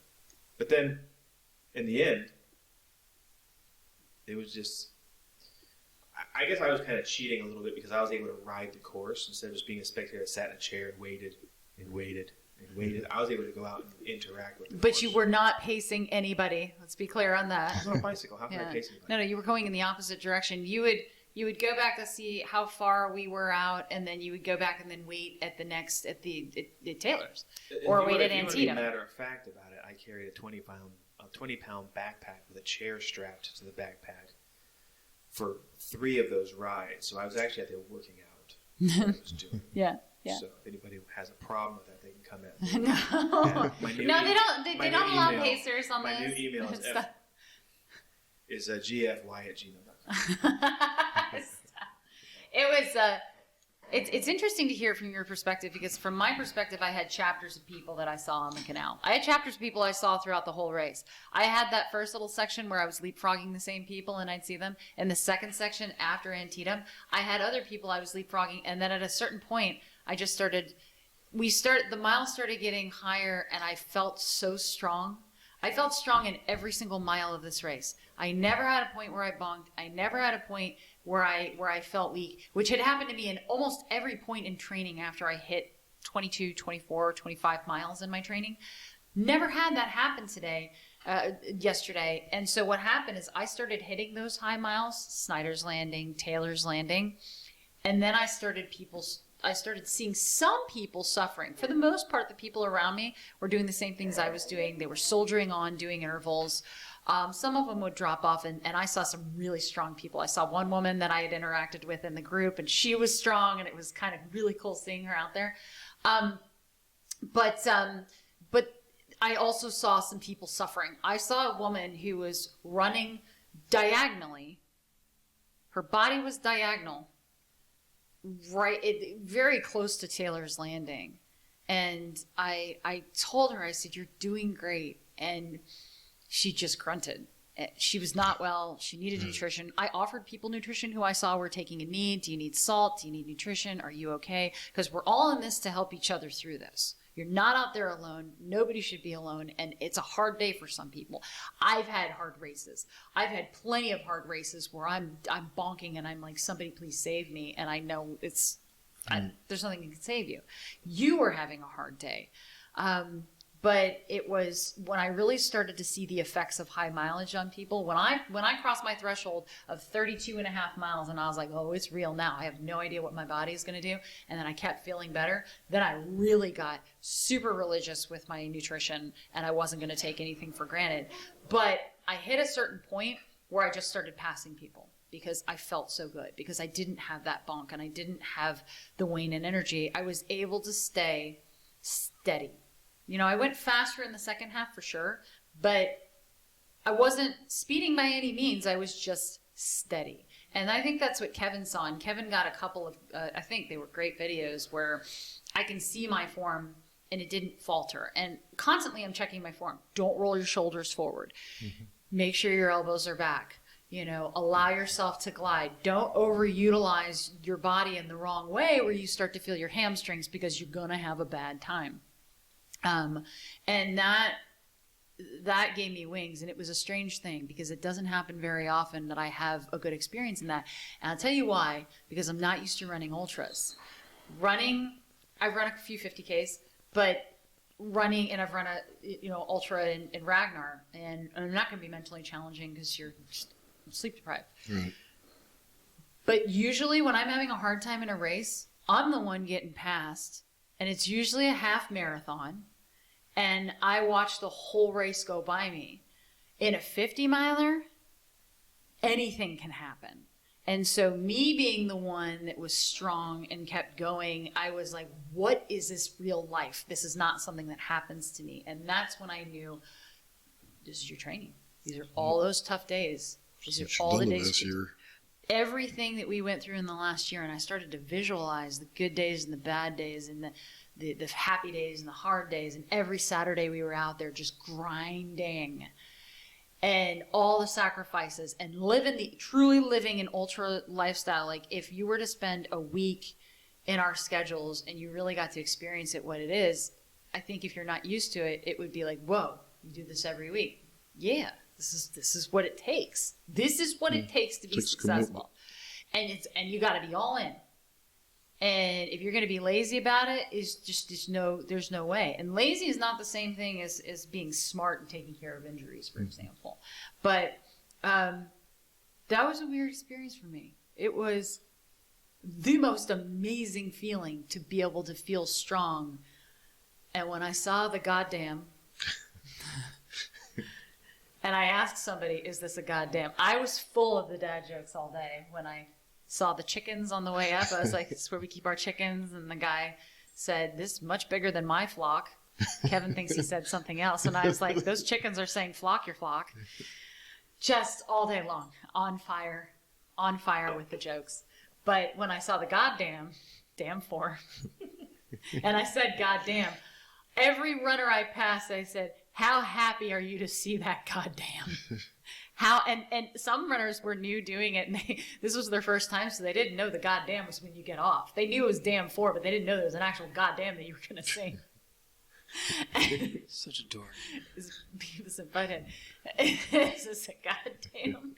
And by the way, in a lot of our courses that we ran, we would stop at damn, so every one of them was a goddamn. And so, damn four, we came up on it. No exception, huh? I was like, God damn, we're here. And I was so happy. And people all day long, spectators kept saying, you're still smiling. You seem so happy. I personally have a pet peeve. And this has happened to every damn race I've been at. From a 5K to a 50-miler. I've never been to a 100-miler, but, I give those people a little bit of slack. Runners, be happy. You paid for this shit. It drives me absolutely up the wall to be at a race and be like, good job, runner. And the runner is stone-faced, doesn't even acknowledge, just keeps going forward. If you're hurting, I get that. Because Travis, plenty of times I didn't talk on our runs and I was like, I can't do this. I can't do this. But you know what? I commit to being that runner who's happy. And if I'm obnoxious to you, move on, run ahead or fall behind. But I'm going to be somebody who's going to enjoy their time because you know what? I freaking earned that spot there. So that was my going in yesterday. All day long, people commented, "You're still smiling. You're still good." I'm like, well, hell yeah. I'm happy to be. I am doing something I never thought I would ever do. And for the last year of my life, I have lived every single day in misery and fear. Today is the day that I get to conquer that and face my demons and let it go. And by the way, I'm not trying to live in fear every day. I hated that. I hate that about myself. I'm trying to work on that. But getting through that and pushing through and being Travis strong, the way that you are when you're hurting in the first couple of miles of the CNO and you keep going, that's how I wanted to be. And I felt like I had that. And I felt like you embodied that too. Just as you always do. Yeah. You didn't need to yesterday, but you're strong. I didn't have any moments where I started crying. Because how many times did you see me cry? Couple. And the other thing let's acknowledge is bathrooms. You can talk about that. I could definitely talk about that because people want to know, how do you use the bathroom in a 50-mile race? Do you have porta potties that you can use? Is it going to be awkward? Are you going to drop trow in front of people? Should I wear shorts where it's easier to go to the bathroom versus tights? All of these things go through your head. Travis, you were always my cover when we were on trail. I'd go, Travis, and the minute you heard me, you would turn your back to me and you would watch out. Sometimes you would screw me over because somebody was coming and you'd be like, and the amount of times that I just went on trail, every flower that you ever see on trail is from me. So I worried about that in this race. Turns out it wasn't an issue at all. I was hydrating and I was fueling like crazy, but when I had to go, there happened to be a porta potty and it was great and it was no issue whatsoever. They've done good with that. I think every 4 miles I had a porta potty at the aid station. You're good. So that was one of my greatest fears going into it, and that wasn't a problem, you know. And then other than that, it's inevitably you're going to feel pain. You know you're going to get into a pain cave, and it's how bad is that pain cave going to be? Because I feel pain caves every time I'm running to some degree. And when I'm doing my speed work, I definitely feel like the worst of it. But with yesterday, I had a pain level of about a 5, and it never got worse. That's crazy. It hurt. It was uncomfortable. It was uncomfortable, and you're settled in. But your brain goes, all right, I'm going to be here for X amount of hours. I had only run 32 and a half miles before this, but I had also done my very first ultra, was because I'm a trail runner, was the Miners Lady 8-hour endurance. So I ran 8 hours straight.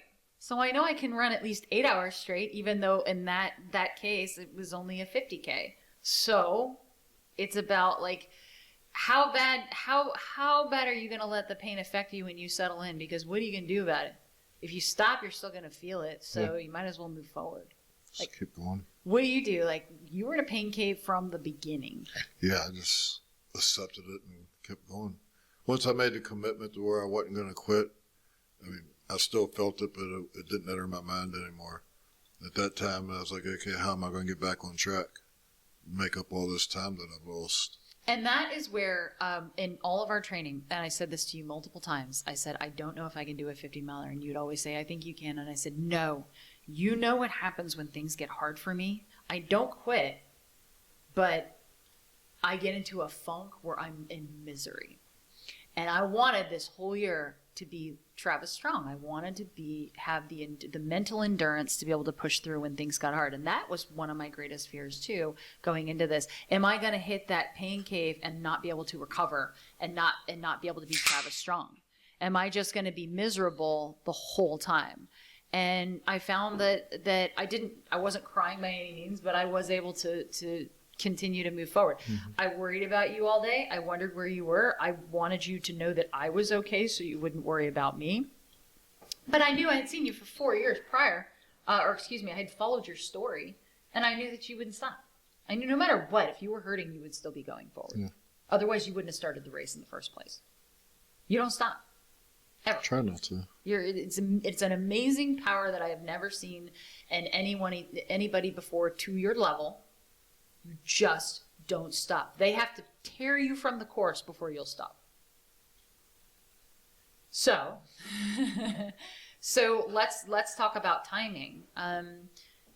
When you were, let's say, how long did it take you to get to, say, Taylor's Landing and then Dam 4? Like, what was it? What were the hours looking like?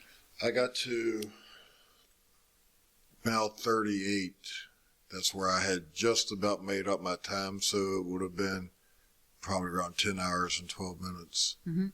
And then when I got to Dam 4, you had to be there at 11:15. I was there right. That's where I had just made up my time. I was there right at 11:15. So you have 13 hours to finish the race. You're there at 11 hours, over 11 hours, and then you have to go over 8 miles to get to the finish. So then it becomes a numbers game. What is your pacing going to look like to get to the finish? And you know normally how long it takes you to run 8 miles. All of us do because we know our times. Yeah. Well, I did pretty good. It was about mile 46 where the second half of the race caught up with me a little bit, and I kind of fell behind again. And mile 46, you've been pulled from in a previous year. Yes.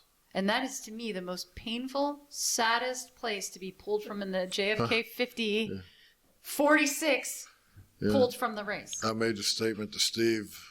I was like, it feels all familiar to me. Yeah. And when you're cutting it that close, Travis loves to cut the JFK 50 as close as possible. He makes me crazy. He has zero problem doing that. I get my money's worth.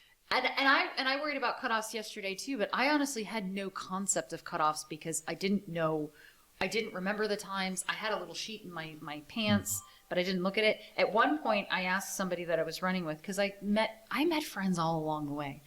And I was like, do you think we have to worry about cutoffs? And they laughed.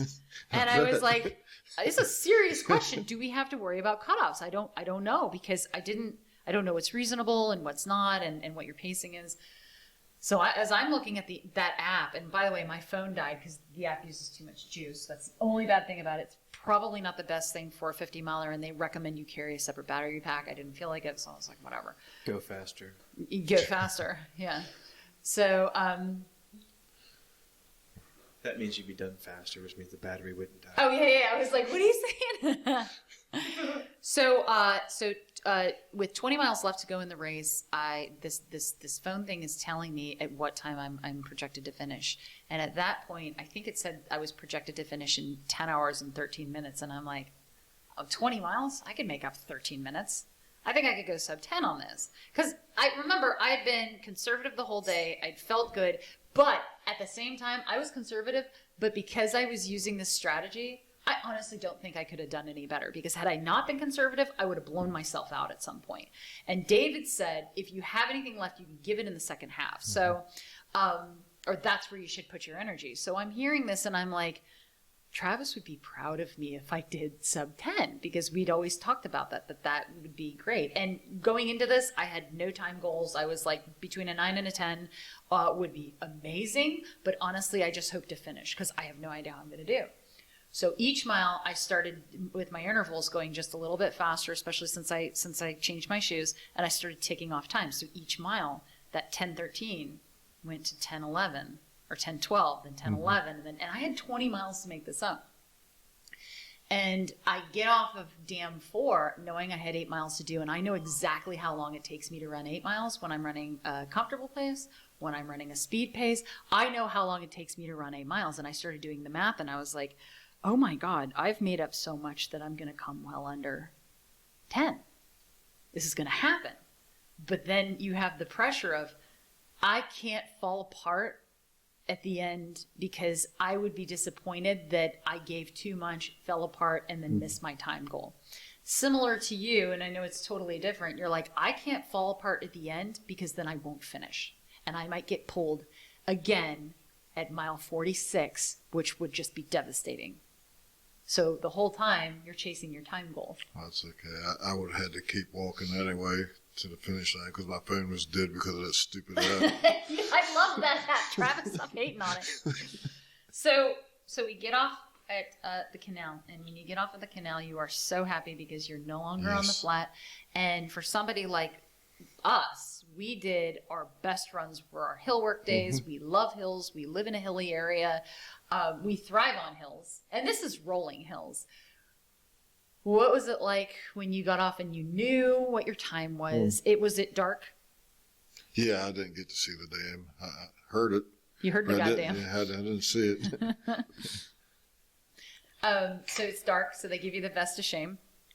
They didn't make me wear one. It's not a vest of shame. They call it the vest of shame. And for the record, vest. I thought it said that they give you the vest of shame at 3:30, and I came off dam 4 like well before 3, and just before 3, and I got the vest of shame. So I was like, this sucks, because I'm little on the top. It's huge on me, and it's falling off my shoulder, and I'm like, okay. So I was still in the daylight. So you're coming through in the dark, which is a whole nother thing, because I hear that hardball roll, the hard ball, the last 8 plus, is very dark. Yeah, it is dark, and my biggest thing was not getting hit by cars. Yeah, they close off part of that road, the first part, I thought. The time I went through there, both sides was pretty much open. But the time you go through, let's just talk about that. The aid station food is kind of been picked over, and the traffic is opened up, and people seem to have online this thing about finishing in the daylight, and I had a friend who had that goal, and I was so excited to see him hit that goal, because that was a major PR for him. But I heard a lot of other people saying, I'd love to see what the finish line looks like in the daylight. And the only concept I have is in the dark, when I saw you finish last year. And I thought that was the most magical thing, to finish at the dark when these people have been out there gritting it out on that last stretch in the dark by themselves, in their own thoughts. There's no sunlight, anything. That to me is the most beast thing. So the people who come in later are just like, I'm not worthy. You guys are amazing. And you've been through that every single time. Yeah.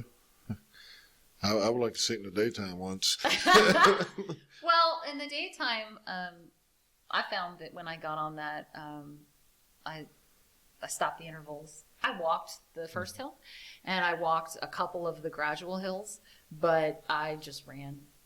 For some reason, I had my wings, and I knew I was chasing that goal of going sub 10. And I was like, at this point, you start knocking. So you get off on. Wait, when did that goal come up? I'm just curious. Like, was it during the race you decided a sub 10 was possible, or had that been on your mind the whole time? No, it had not been on my mind. I honestly, I remember hearing the thing go off when I was on the Appalachian Trail, and it was like, you're doing 12-minute miles. And usually I'm like 10 and a half or even 9.5-minute miles up there. And I was like, you're doing 12-minute miles, and you're going to finish in this time. And I'm like, and I kept laughing at it as people would hear it around me. I'd be like, yeah, right. Good luck if I finish in that time. And those times were like 11 hours and 12 hours. And I was like, ain't no way. 'Cause I didn't know how well I was going to perform. And I didn't know what my body was going to do, if it was going to fall apart. So I had no concept. I had no goals. About halfway through the race, close to Antietam, or right after Antietam, when I started hearing the race app tick off, I was like, oh crap, I know I have plenty of time to make up that time if I just go a little bit faster each mile. And then I started getting tactical with it. Like, I do this in some of my runs too, and it's a skill I never used to have until I just got used to knowing my times. And so when I came in, so the 2 spectator spots on the course were Antietam and Taylor's Landing, and I'm coming into Taylor's Landing knowing, by the time I hit Taylor's Landing, I knew it was my goal. And poor Kevin has spent all of this time getting all the stuff off of his back, setting up a chair, setting up gummy bears and fueling. And 2 of my best friends are on the other side of the road, and they're just like, hey, we're cheering you on. And I roll in there, and Kevin's all ready for me to take a rest. And I'm like, no, gotta go. I'm like in and out.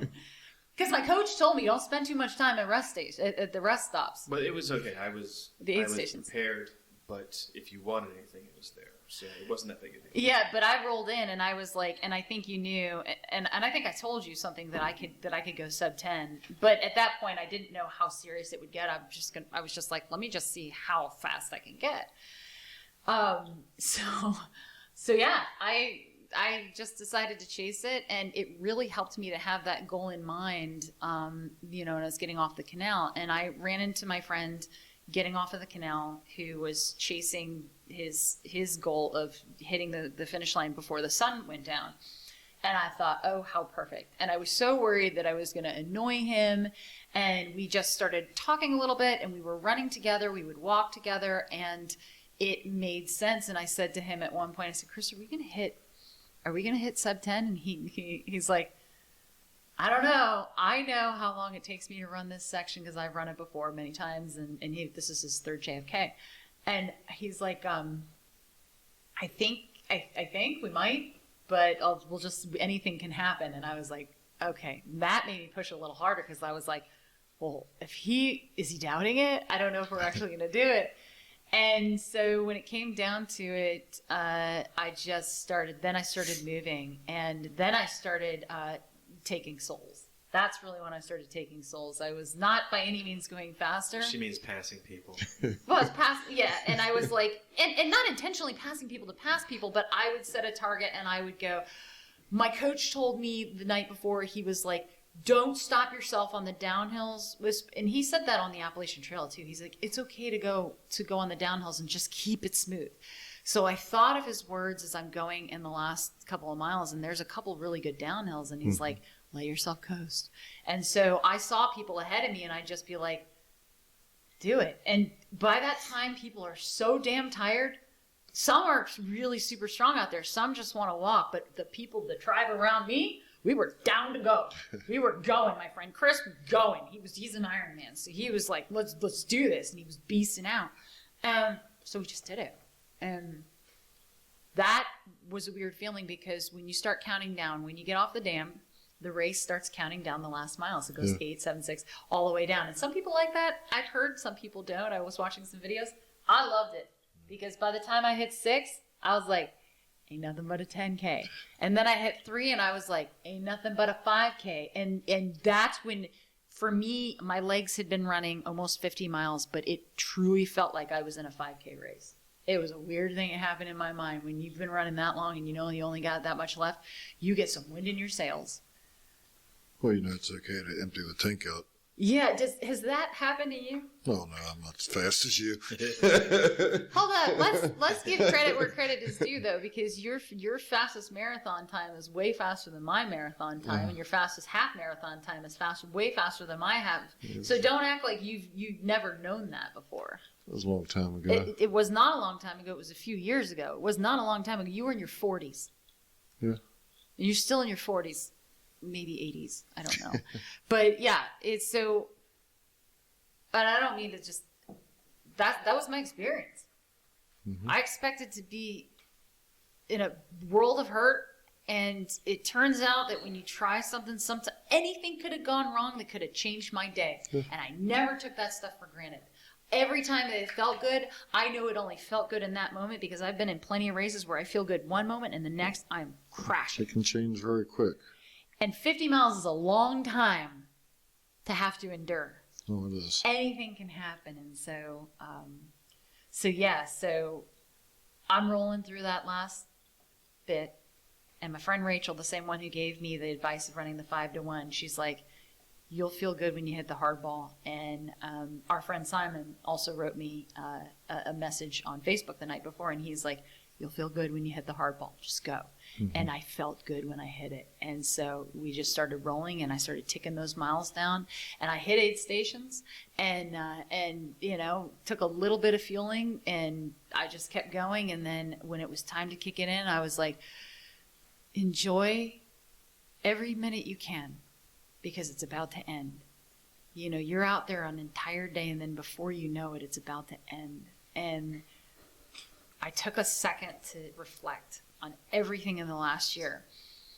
I took a second to break down a little bit. I took a second to be thankful. I took a second to pray. I took all these milliseconds to enjoy every minute and savor every minute. And I thought of you.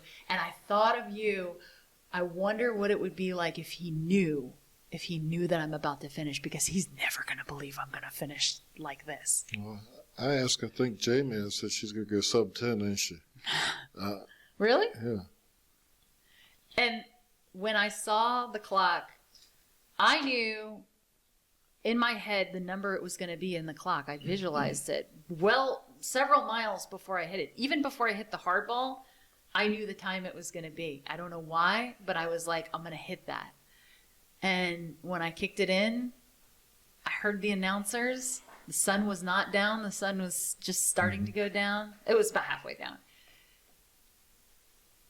And I came up into the chute, and every time I ran, I imagined that chute, but I could never connect in my brain the miles before the chute, and that's why I could never believe that I could actually do it. In all of the races, I've been able to visualize the whole course. I could never, even though I'd been on the course, I could never see myself doing it. So I come into the finish, and it's so surreal. And I look at the clock, and the clock is the exact time that I had in my head, which is 9 hours and 48 minutes. And it was surreal to have such a good race. And I think it's because I was conservative and I was strong. Being conservative helped me stay strong. Yeah. Makes sense. And I came into the race chute and nobody was there because I went faster than they expected. And that to me was the best compliment. Faster than projected. Because I was ready. You were just 5 minutes early. You saw me starting to take souls a little bit. You were No, I picking left. off. You ran me off at mile 3.85 or so. Yeah. I hung out right from 4 to 3.85. And I was like, really embrace this. You've worked so hard for this experience. Really savor these last 30 minutes, whatever you were going to run that in. And I was like, pass people. Use your energy. Blow it out in the last 2 miles. Really just take people down. And so I was headed to the finish line to cheer for, and I bumped into Bacon. So me and him were BSing for a few minutes, talking about how it was looking and everything.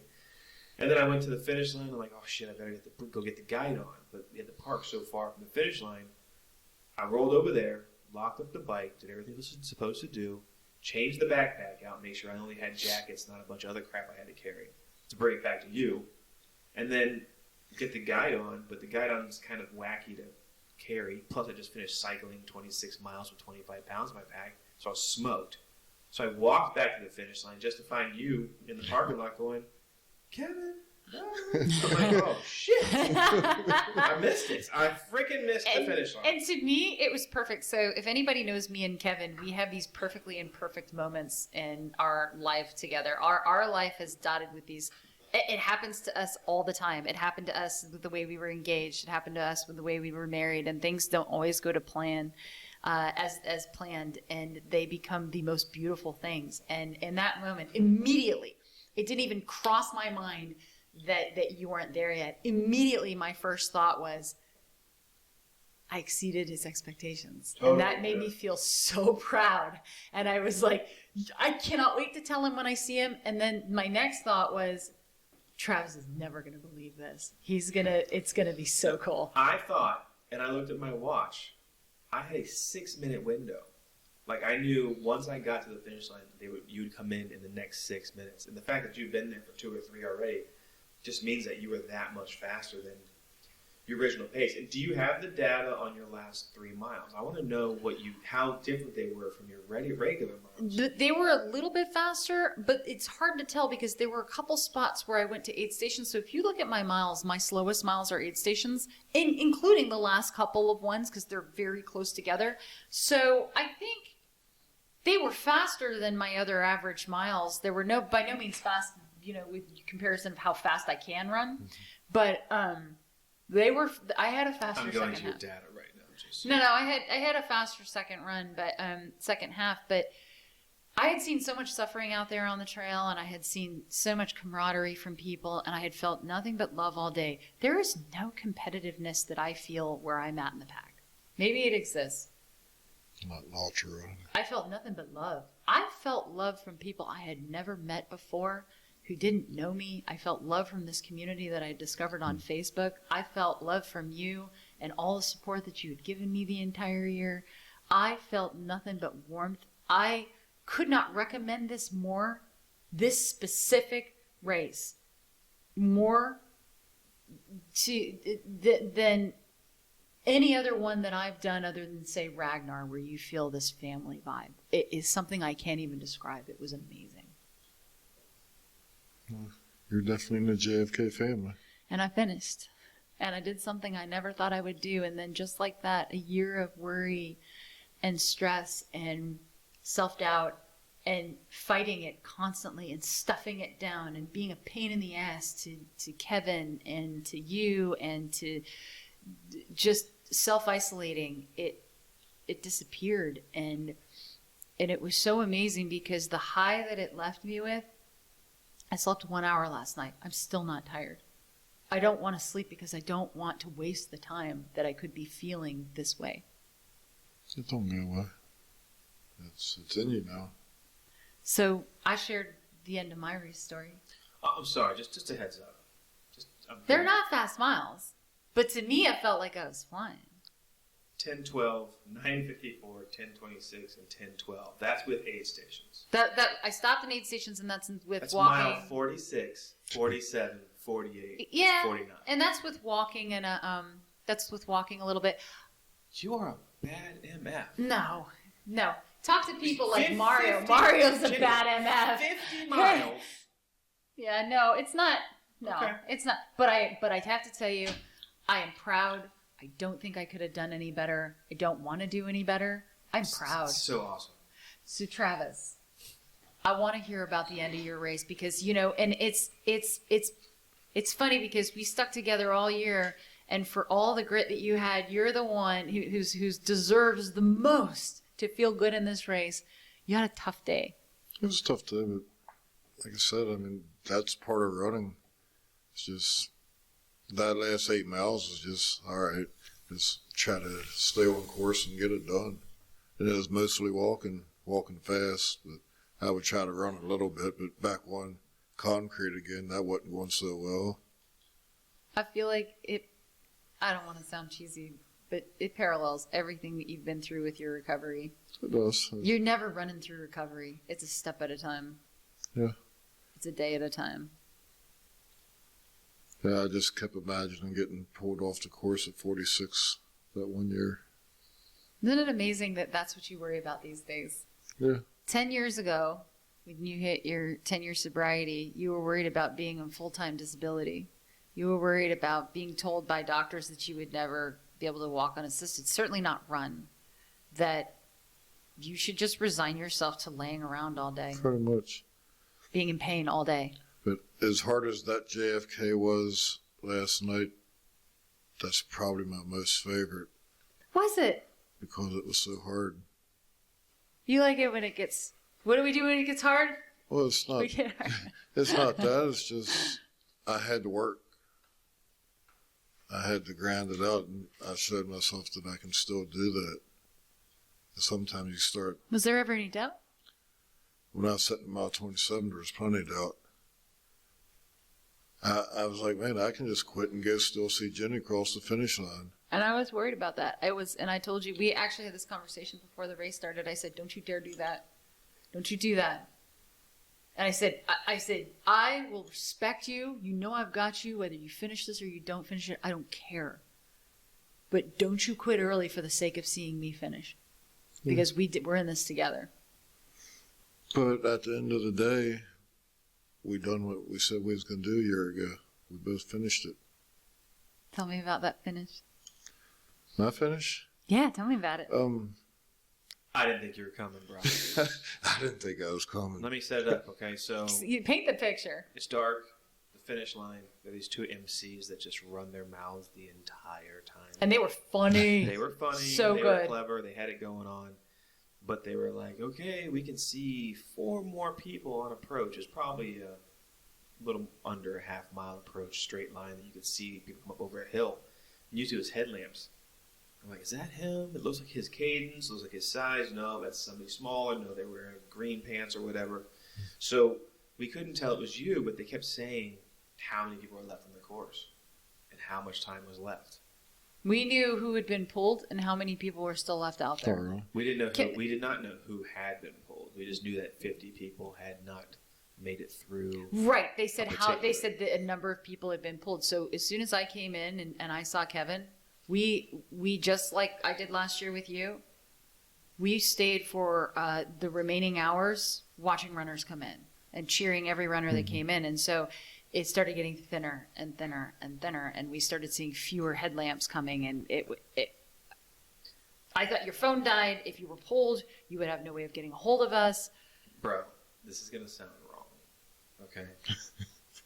And it's not wrong because you finished a 50-mile race. That it can be said with a period at the end.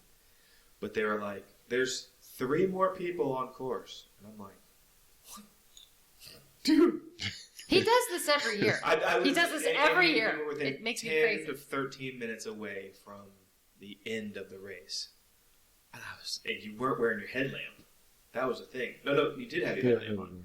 But the thing was, we just couldn't tell it was you. But I was like, I don't know what we do now. We don't know where Travis is. We don't know how he's being transported. In my mind, we had to do some sort of rescue mission. But, dude, you pulled it off. So what was it like on that final stretch? When I turned the corner and I seen the same as last year, I seen them lights. I was like, I must be heaven. Because they're so bright. Is that you? I'm like, I'm coming. And at that point, I didn't know the mom and them was there because I told Steve, I was like, I don't know what to tell him. I mean, I don't know if I'm going to finish this or not. And that was clean up I seen Steve at mile 42, damn 4, because he showed up there in case I didn't make it. And I was like, well, I'll squeak by that one. I'm going to keep going. And then he kind of kept in contact with me for the rest of the race, but I didn't know mom and them was up there. But it was nice to see that light. I was ready to be done. That's why I say I have the most respect for the people who are coming in the late hours, because they've been out there for so much longer. And you live a whole lifetime in the miles that you're out there, because you're out there for so long.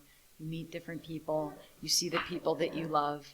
I told one runner out there, I said, it's like maybe I died on course and I'm trying to get into heaven, and I'm seeing all the people that I love in my life who are on the course, who are saying hello and cheering me on. In the world? Oh, this is the crap that goes through your head. When you have no headphones to listen to, you start making up cadences in your head, and you start repeating things, and you start playing games, and you start thinking of that. And I'm like, and I start, waxing all philosophically about what has just happened to me in this day. And I'm like, God, are you up there? and so when you see those lights, you're like, you gonna let me in? Or are we gonna kick me off the course? Because odds are I'm gonna get kicked off the course. And it's so funny. You're saying something similar along the same lines, and you're like, but your family, you have the most supportive family. All of them are out there. And I went looking for them, and I didn't see them yet because they hadn't gotten there yet. They were all out there just like they were last year in full force. It was awesome. Nuts. They are nuts. That's great. I mean, they're just they love you. I felt really bad the year they was all up there, and I got pulled at mile 46, and I just went home. Oh, I didn't know they was all up there. And he came back. He came back again and again and again. So now you finished the JFK 50.2 twice. Mm-hmm. You've done it 5 years. I consider you doing it 5 years. I don't care if you finish those other years, because you came damn close. And that grit that it takes to decide that I'm going to come back, and then to bring your friends into that misery, you son of a bitch. oh my. Dropping the challenges in that dojo. Yeah. Kevin in the beginning of this journey said, Travis. Oh, he warned me. Travis, enjoy this. She's a handful. Said, you're in it now. You're in it now. Travis did a great job. I'll never forget the first time that we ran up. We were up at Weaverton Cliffs, and Travis didn't know me as a trail runner yet, because we were just still newly friends. And I got away from him, and he got scared because he didn't know where I was, and he didn't know if I had fallen, and he couldn't see me. And I'm sure all he's thinking of is, I'm responsible to Kevin. Whoa. And Travis is a dad and a grandfather, so he became a dad. We got to Weaverton Cliffs, and I'm sitting on the cliffs. And You're just chilling. And he's sitting there panicked. Like, where did you go? Like, I think of those days when... Well, in that place in trail, you don't know what kind of creeps are up there. And you didn't know my abilities as a runner yet. But I think of those days from that until the end of our journey where unfortunately, we had to be completely separate. I would have loved to be able to run with you, but that we trusted each other. And in the end, we knew, without a doubt, we both had faith. Even in those last minutes where I was like, see that last runner up there? I never lost faith that you would finish. Just like last year, I never lost any faith that you would finish. And I told you I could visualize you crossing the finish line. Every time I visualized myself crossing the finish line this year, I saw you there too. So I knew you were going to do it. We got it done. We got it done, Team TJ. and Took a little while, but and Travis is like, Kevin, you can have her back. Enjoy. But it's been great because I can truly say that you've become one of my best friends in the last year. We've been through highs and lows. You've seen me at my worst. I've never really seen you at your worst, but you've seen me at tantrums. You've seen me drama where Jenny was being a little too aggro. We had drama. We actually had a couple of arguments, which is Travis is non-confrontational completely, and he would say something, and I'd just be like, fine, whatever. He's like, when we would have trouble figuring out what trail we would go to, just dork-ass conversations that runners have. I would be like, why even ask? Just tell me where we're going and what time we're leaving. He's like, you're going to get your way anyway. You always do. And then I heard, like without you saying it, princess. That is too funny. And just me always being cold. You having to have the Jeep heat on full blast every time we went out for a run. Being miserable and hot all the time while I'm freezing cold. Seeing every single season up on that Appalachian Trail, the frosty, that first overlook once you drop back in from the fire road, and a glaze of ice on all of the trees, to crunchy leaves, to spring, to every single flower that grew because I had heat on it, to summer and the 100-degree day that we were out there running our section and we sat out under the bridge. And I told you that that day I had to go out on the canal for a couple of miles and I just sat in the river. Yeah, I just sat in the river with all of my clothes on and just was 100 degrees. That was a hot one. And then, the days where it was blustering cold and the wind was in our faces and it was raining, sleeting rain while we were riding our bikes because we were like, well, who else is out here doing the work? We are, because we know it's worth it. The grit that it took every single day to follow the plan and do it and know and have faith that even if we did it, everything could fall apart, but doing it anyway, those are the experiences I will never forget. That's where you get your grit for the races, what you do in training. What's your favorite experience last year? I don't have a favorite. What's your most memorable experience that you think? Seneca Creek, and you wrapping the vanilla ice on the way home. I just didn't know. Seneca, he had no idea that I'm a rapper. No, it's all been great. Yeah, and that day that I discovered that when you sneeze 30 times in a row over the course of 2 hours. Very long, drawn-out sneezes. Falling on course. Getting completely muddy at Bull Run and taking complete wipeouts in front of strangers who do nothing to help you. But 4 minutes into your run. 4 minutes into your run, sliding out and just fully, who saw that? There were been some of the most memorable days. The food, gummy bears, nachos, and through all of it, and COVID, and wearing masks everywhere, and through all of it, we've made it through. And I have to say that I'm pretty proud that we did this. We did. And so, what's next? What's next?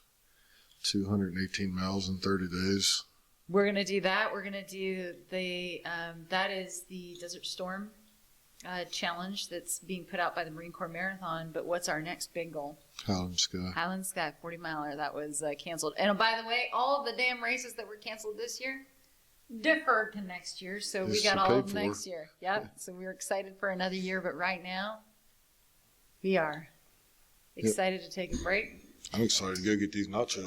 I go get nachos first. I have a question before you wrap this up. Yeah. Because you're inevitably going to get this, both of you. People are going to say, they want that unique experience of completing a 50-miler or a marathon. They're going to say, Travis, I want your answer first. How did you do it? What is your routine? Just commitment and just training. I mean, I learned a lot from Coach David, just the training that it takes to do it. And like this year, and accepting when you get hurt. If your body can't go, find something else to do till it can go. Like But riding your from a bike. level of commitment, though, from your point of view, if you could rate it from 1 being super low to 100 of a rating, how committed were you? Like, how much time did you put into this per week average for a year?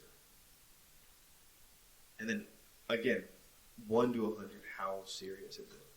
It's definitely, I mean, it was the most important thing to me, really, outside of work. I mean, that was, in other than work, that's what I did. I lived this race. So how many hours a week? Up until, before I got hurt, we was running every day, so. At least an hour every day when we were running. 4 or 5 on the weekends on a Saturday, then a light went on. And we was hitting 70, 75 miles a week, every week. So Then then when scale I got- of 1 to 100 outside of work, what do you think your commitment level was? I would say 90. 90. So 90% committed to doing potentially 11 hours of work with 5 more hours of logistics around that. So Yeah. 16 hours a week at a 90% commitment level. Yeah. Okay. Jenny, what about you? I commit everything. Okay. I'm an all in. All in. So when you ask about hours in the day, yeah, what Travis said for the actual time that we're training, but it's not just when I'm running.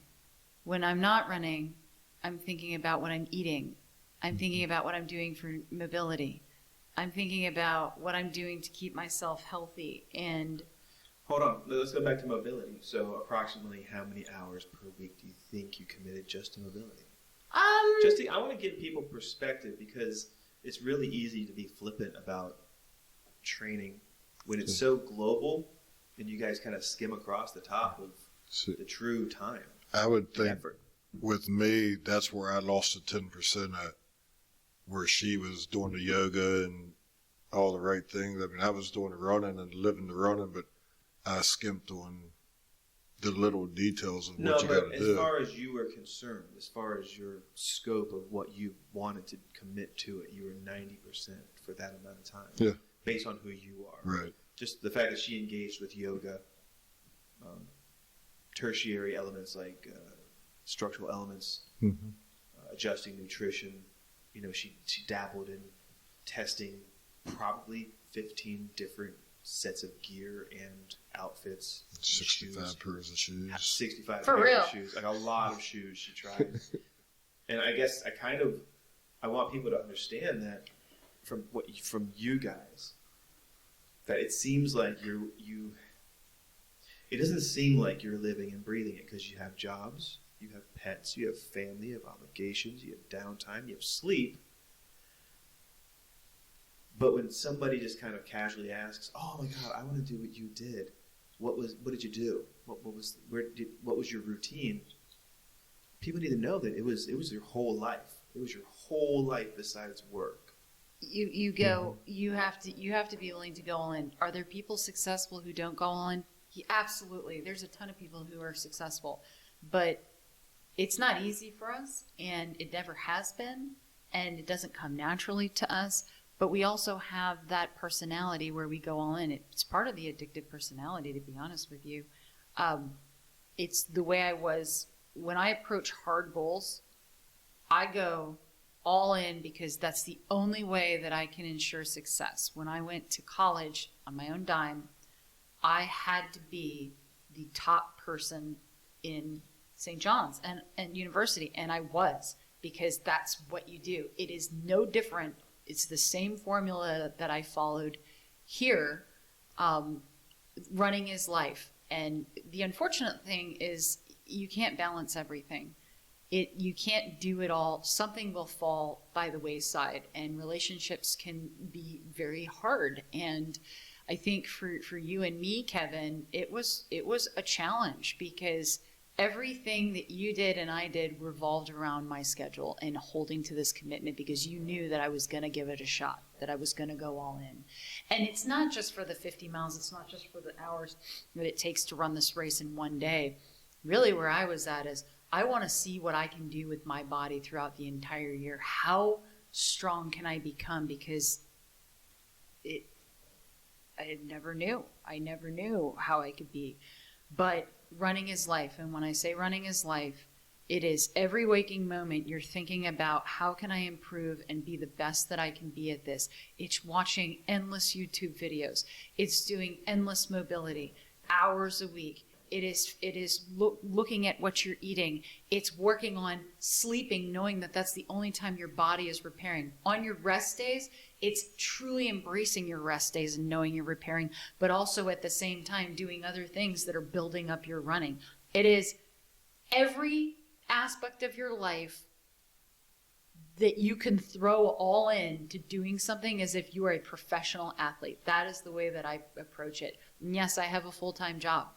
And I would have to turn it off while I would work during the day, but then I'd go right back to it. And that was hard. That was hard. And because I commit so heavily, and because we committed together, people don't understand that level of commitment. I have the luxury of having that level of commitment because I don't have children. But I'll tell you what, my full-time job is a beast. And you know it is, Kevin. Yes, it is. You're very involved. And so we had multiple people question you. Let's talk about that. They never questioned me, but they questioned you about my relationship with Travis, about the time I was spending on this. Not one person came to talk to me about it, but we had plenty of people question it, and that put a strain on us as well because I felt like at a certain point I didn't have anybody who trusted me, and that broke me down, and that made me go more inward to myself. It made me just focus so much more heavily on that and less on people that I felt like I don't know if I can trust them because nobody's coming to me to ask about this. And nobody truly knows my level of commitment to things like this. This isn't my personality. I have done this my entire life. If you talk to my parents, they will tell you this is what I do. And that was the hardest part of it, to know how much you were supporting me, but to not be able to convey to people how much I appreciated you for all of it. Well, even you. That's nice. The I guess that was a lot for what I was trying to get at. But basically, it was good. It was a good answer. What I'm saying is, I'm trying to digest it. It is. You make it look easy, Jenny. And if I have the ability in this podcast to show your video of you running, you were so gracious out there. Your form never broke. And I'm hypercritical. I will watch it and I'll help you but you really, really, really worked. And I want to say you probably put 30 hours a week of exclusive thought, effort, stretching, mobility, nutrition, analyzing socks, analyzing winter hats, analyzing winter gloves, which vest, which shoe. Honestly, I think she cycled 30 pairs of more shoes through this house, determining which was the right brand. It was. It's sports bras. It's anti-chafing stuff because I don't have a lot of issues with that. It's the right level of compression pants. It's shorts. It's every possible thing you can think of that some people don't take for granted and they don't overthink. But if I could simplify this a little bit, because I don't mean for it to sound so difficult that nobody would want to try it, it's rhythms and routines. Mm-hmm. Every Monday, I had a schedule. Every Tuesday, I knew I was running speed. Every Wednesday, I had an easy day. Every Thursday, I ran speed. Every Friday, I had an easy day. Every Saturday, I ran distance. And every Sunday, I ran just a couple of miles, and it was mostly recovery. I knew that was my basic running schedule. And every day, I approached it because I had a schedule that I followed. rhythms and routines. You get into a rhythm of things, you're used to it. And then the other stuff, the tertiary stuff of really finding the gear, that's the fun part. That's what training is for. It's for testing all of those things. And that is, all of that training was how I was able to get through 50 miles and be consistent and feel good and take souls in the last 8 miles, because I did all of that training. Can you do it without there? Hell yes. Hell yes. So many people do. But if you put the time in, you might actually exceed your own expectations. Well, I think what people would ask, or the reason why they want to ask, it's not, did you do it and limp across the finish line and be sore for 4 or 5 days and then have lingering injuries or wear and tear on your body? I think what people would be asking is, how do I do it the way you did it to make it look so easy? Because you had what I would define as perfect a race as imaginable. It was. And I look back at it because I get to just to watch. I get to ride a bicycle on the course and see how you're doing.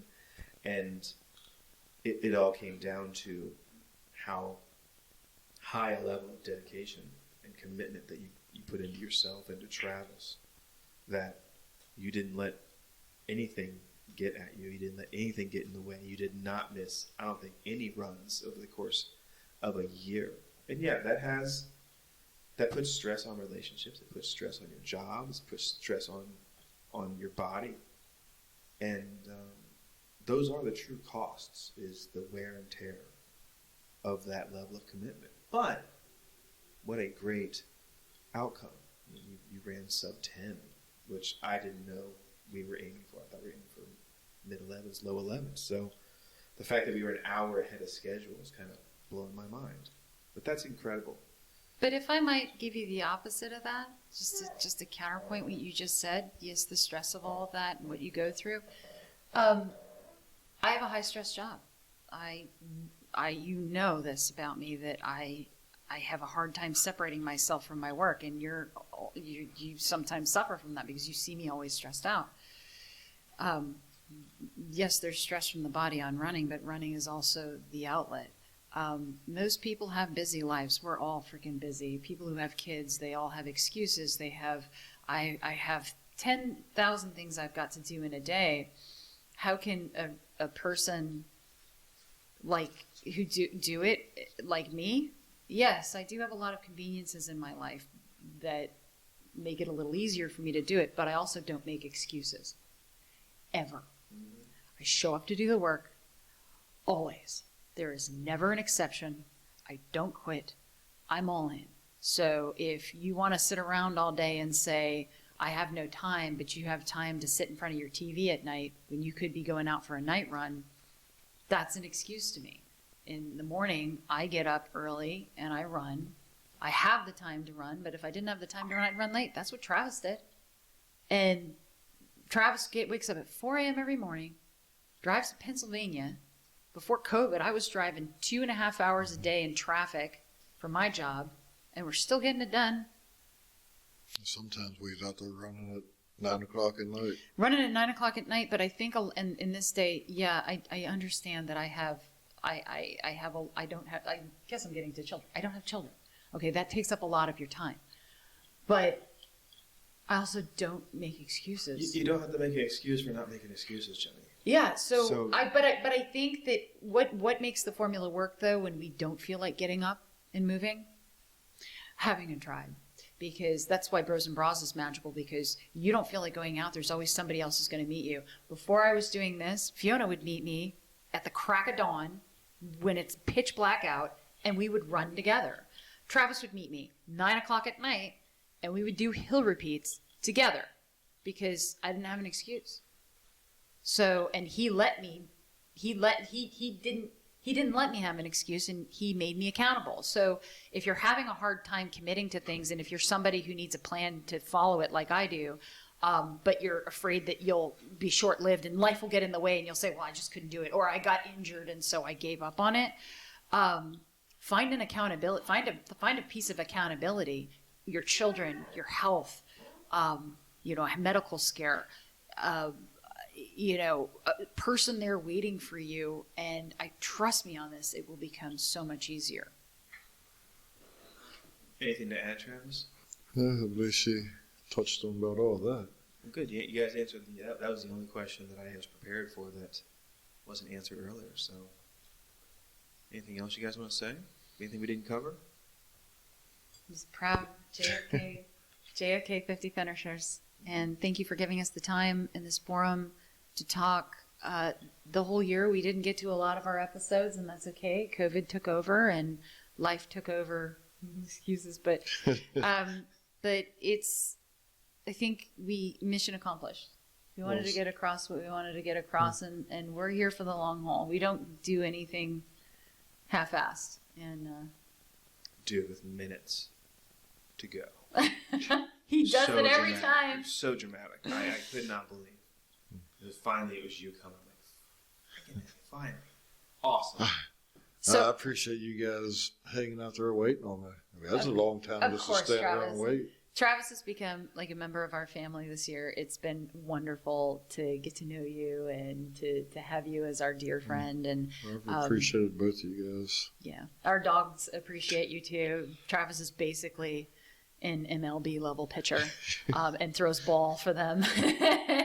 And he's a very good baseball player back in the day, and they love that. But as per tradition, we've talked about this before. Anytime that Travis and I run at least 26 miles, we go get B-dubs and we get ultimate nachos. And so right now we're about to get our first of two visits to Buffalo Wild Wings to get our nachos. We get 2 visits because we did it twice. With everything on the side. With everything on the side because Travis is a freak when he eats. All right. One more shot? Well, that's awesome. I just before you take your shot, I have to be clear in saying that I screwed up the video of this, so I will describe what you guys are doing because I just wasn't prepared enough. And Is that not taking video? I realized one of the cameras was taking a sideways video the entire time. No. So Jenny That's would have been okay. sideways, and so this one was just audio. So what they're going to do is they're about to take a shot of, is that Fireball? Mm-hmm. A shot of Fireball to you. We had a parade, real quick. We had a surprise parade today. Bros and Bras had a car parade where they put ginormous flags, Bros and Bras flags, all over their cars. And they had this convoy, and they had signs where they came through to congratulate Travis and I. And it was all a surprise, and we have it on video, and we'll share that. So the Fireball is from Jamie Haddon, our girl, who I've had a couple bad long nights with, good long nights with. And so this is cheers to her, cheers to Kevin, cheers to every single person who is out there supporting us. Those 50 miles are run by us, but we couldn't do them without the rest of you. Volunteers and police officers. Volunteers, police officers, the JFK 50. You guys killed it. Thank you. Thank you for giving us this experience in such a tough year. Cheers. Well, congratulations, guys. That was another awesome Thank you. Runners podcast. All right, signing off. Great job. Thank you. Thank you. Today's intro song is called Mean in a Good Way. It's written and performed by Peter Clark off of his album Peter Clark After Dark. Peter describes this song as being the best song to learn hula hooping to. Peter is an avid hooper and recently started a hula hoop repair business. If you ever need hula hoop repair, consider contacting Peter. You can reach him on SoundCloud. Just search Peter Clark After Dark.